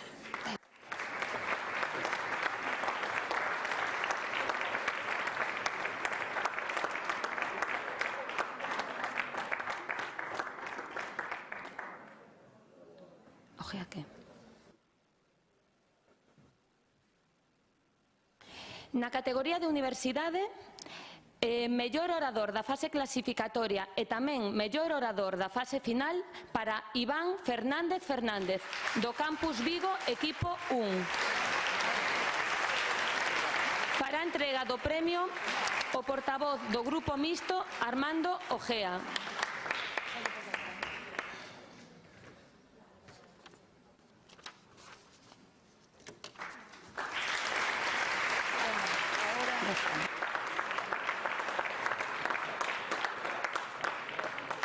Procédese a continuación a entrega do Premio Parlamento Xove 2025. Categoría de ESO.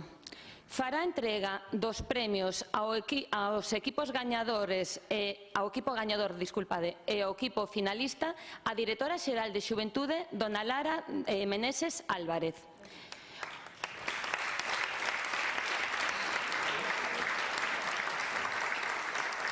O equipo gañador do Parlamento Xove 2025 na categoría de ESO é o Colexio Sagrada Familia Filipenses.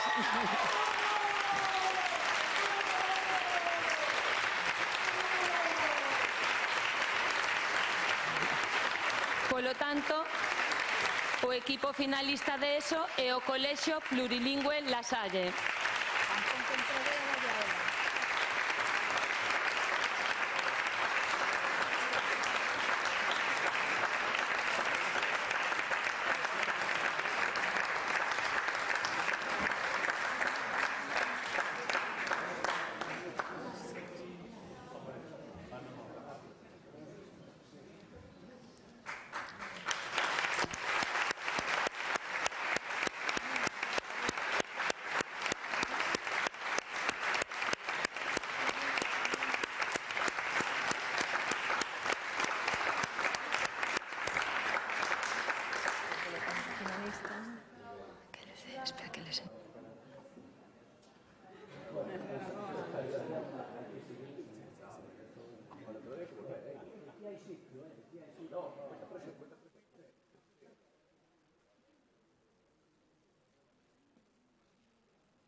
Polo tanto, como decíamos, o equipo finalista da ESO é o Colexio Plurilingüe La Salle.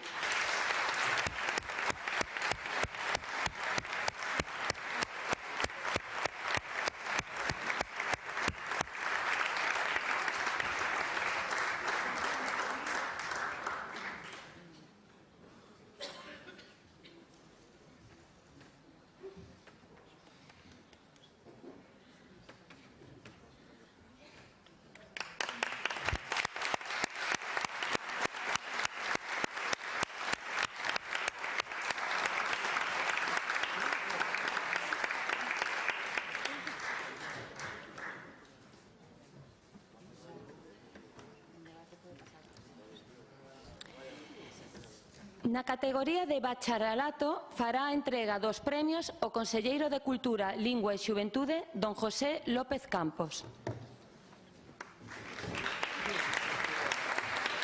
O equipo gañador do Parlamento Xove 2025 na categoría de bacharelato é o IES Muralla de Romana de Lugo.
Polo tanto, o equipo finalista de bacharelato é o IES Francisco Asorei de Cambados.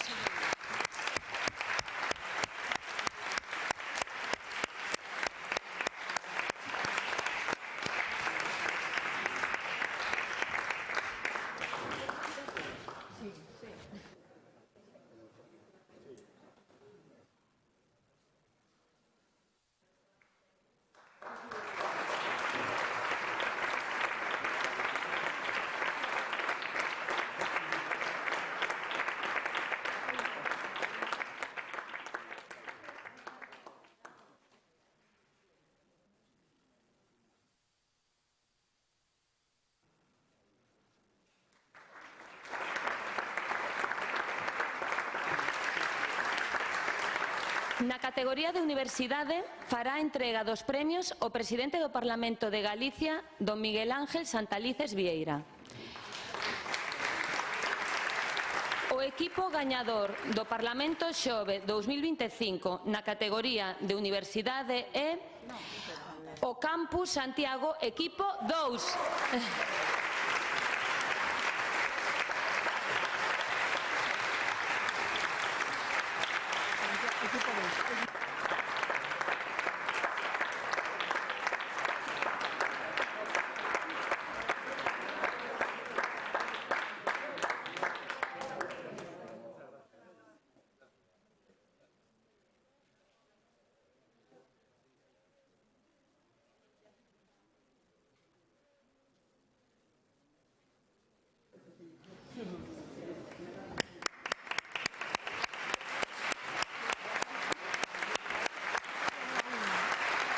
Sí, porque menos. Van sobrar máis, porque aquí só son dos xadores.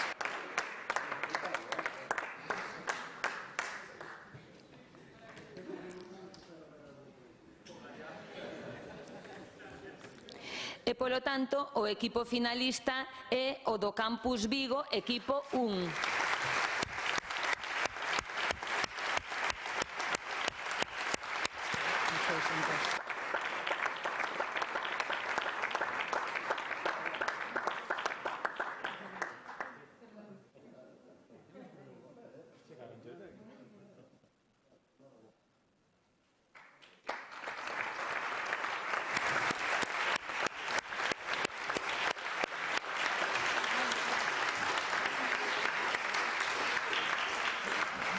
Parabéns a todos os participantes. Antes de dar por rematado o acto, infórmase de que se vai a proceder a efectuar unha fotografía de familia das autoridades con todos os asistentes. Será na escaleira exterior situada en frente deste salón. Por favor, deben dirixirse todos e todas, sin dilación, cara á escaleira exterior. Damos por pechado o Parlamento Xove 2025. Moitas gracias.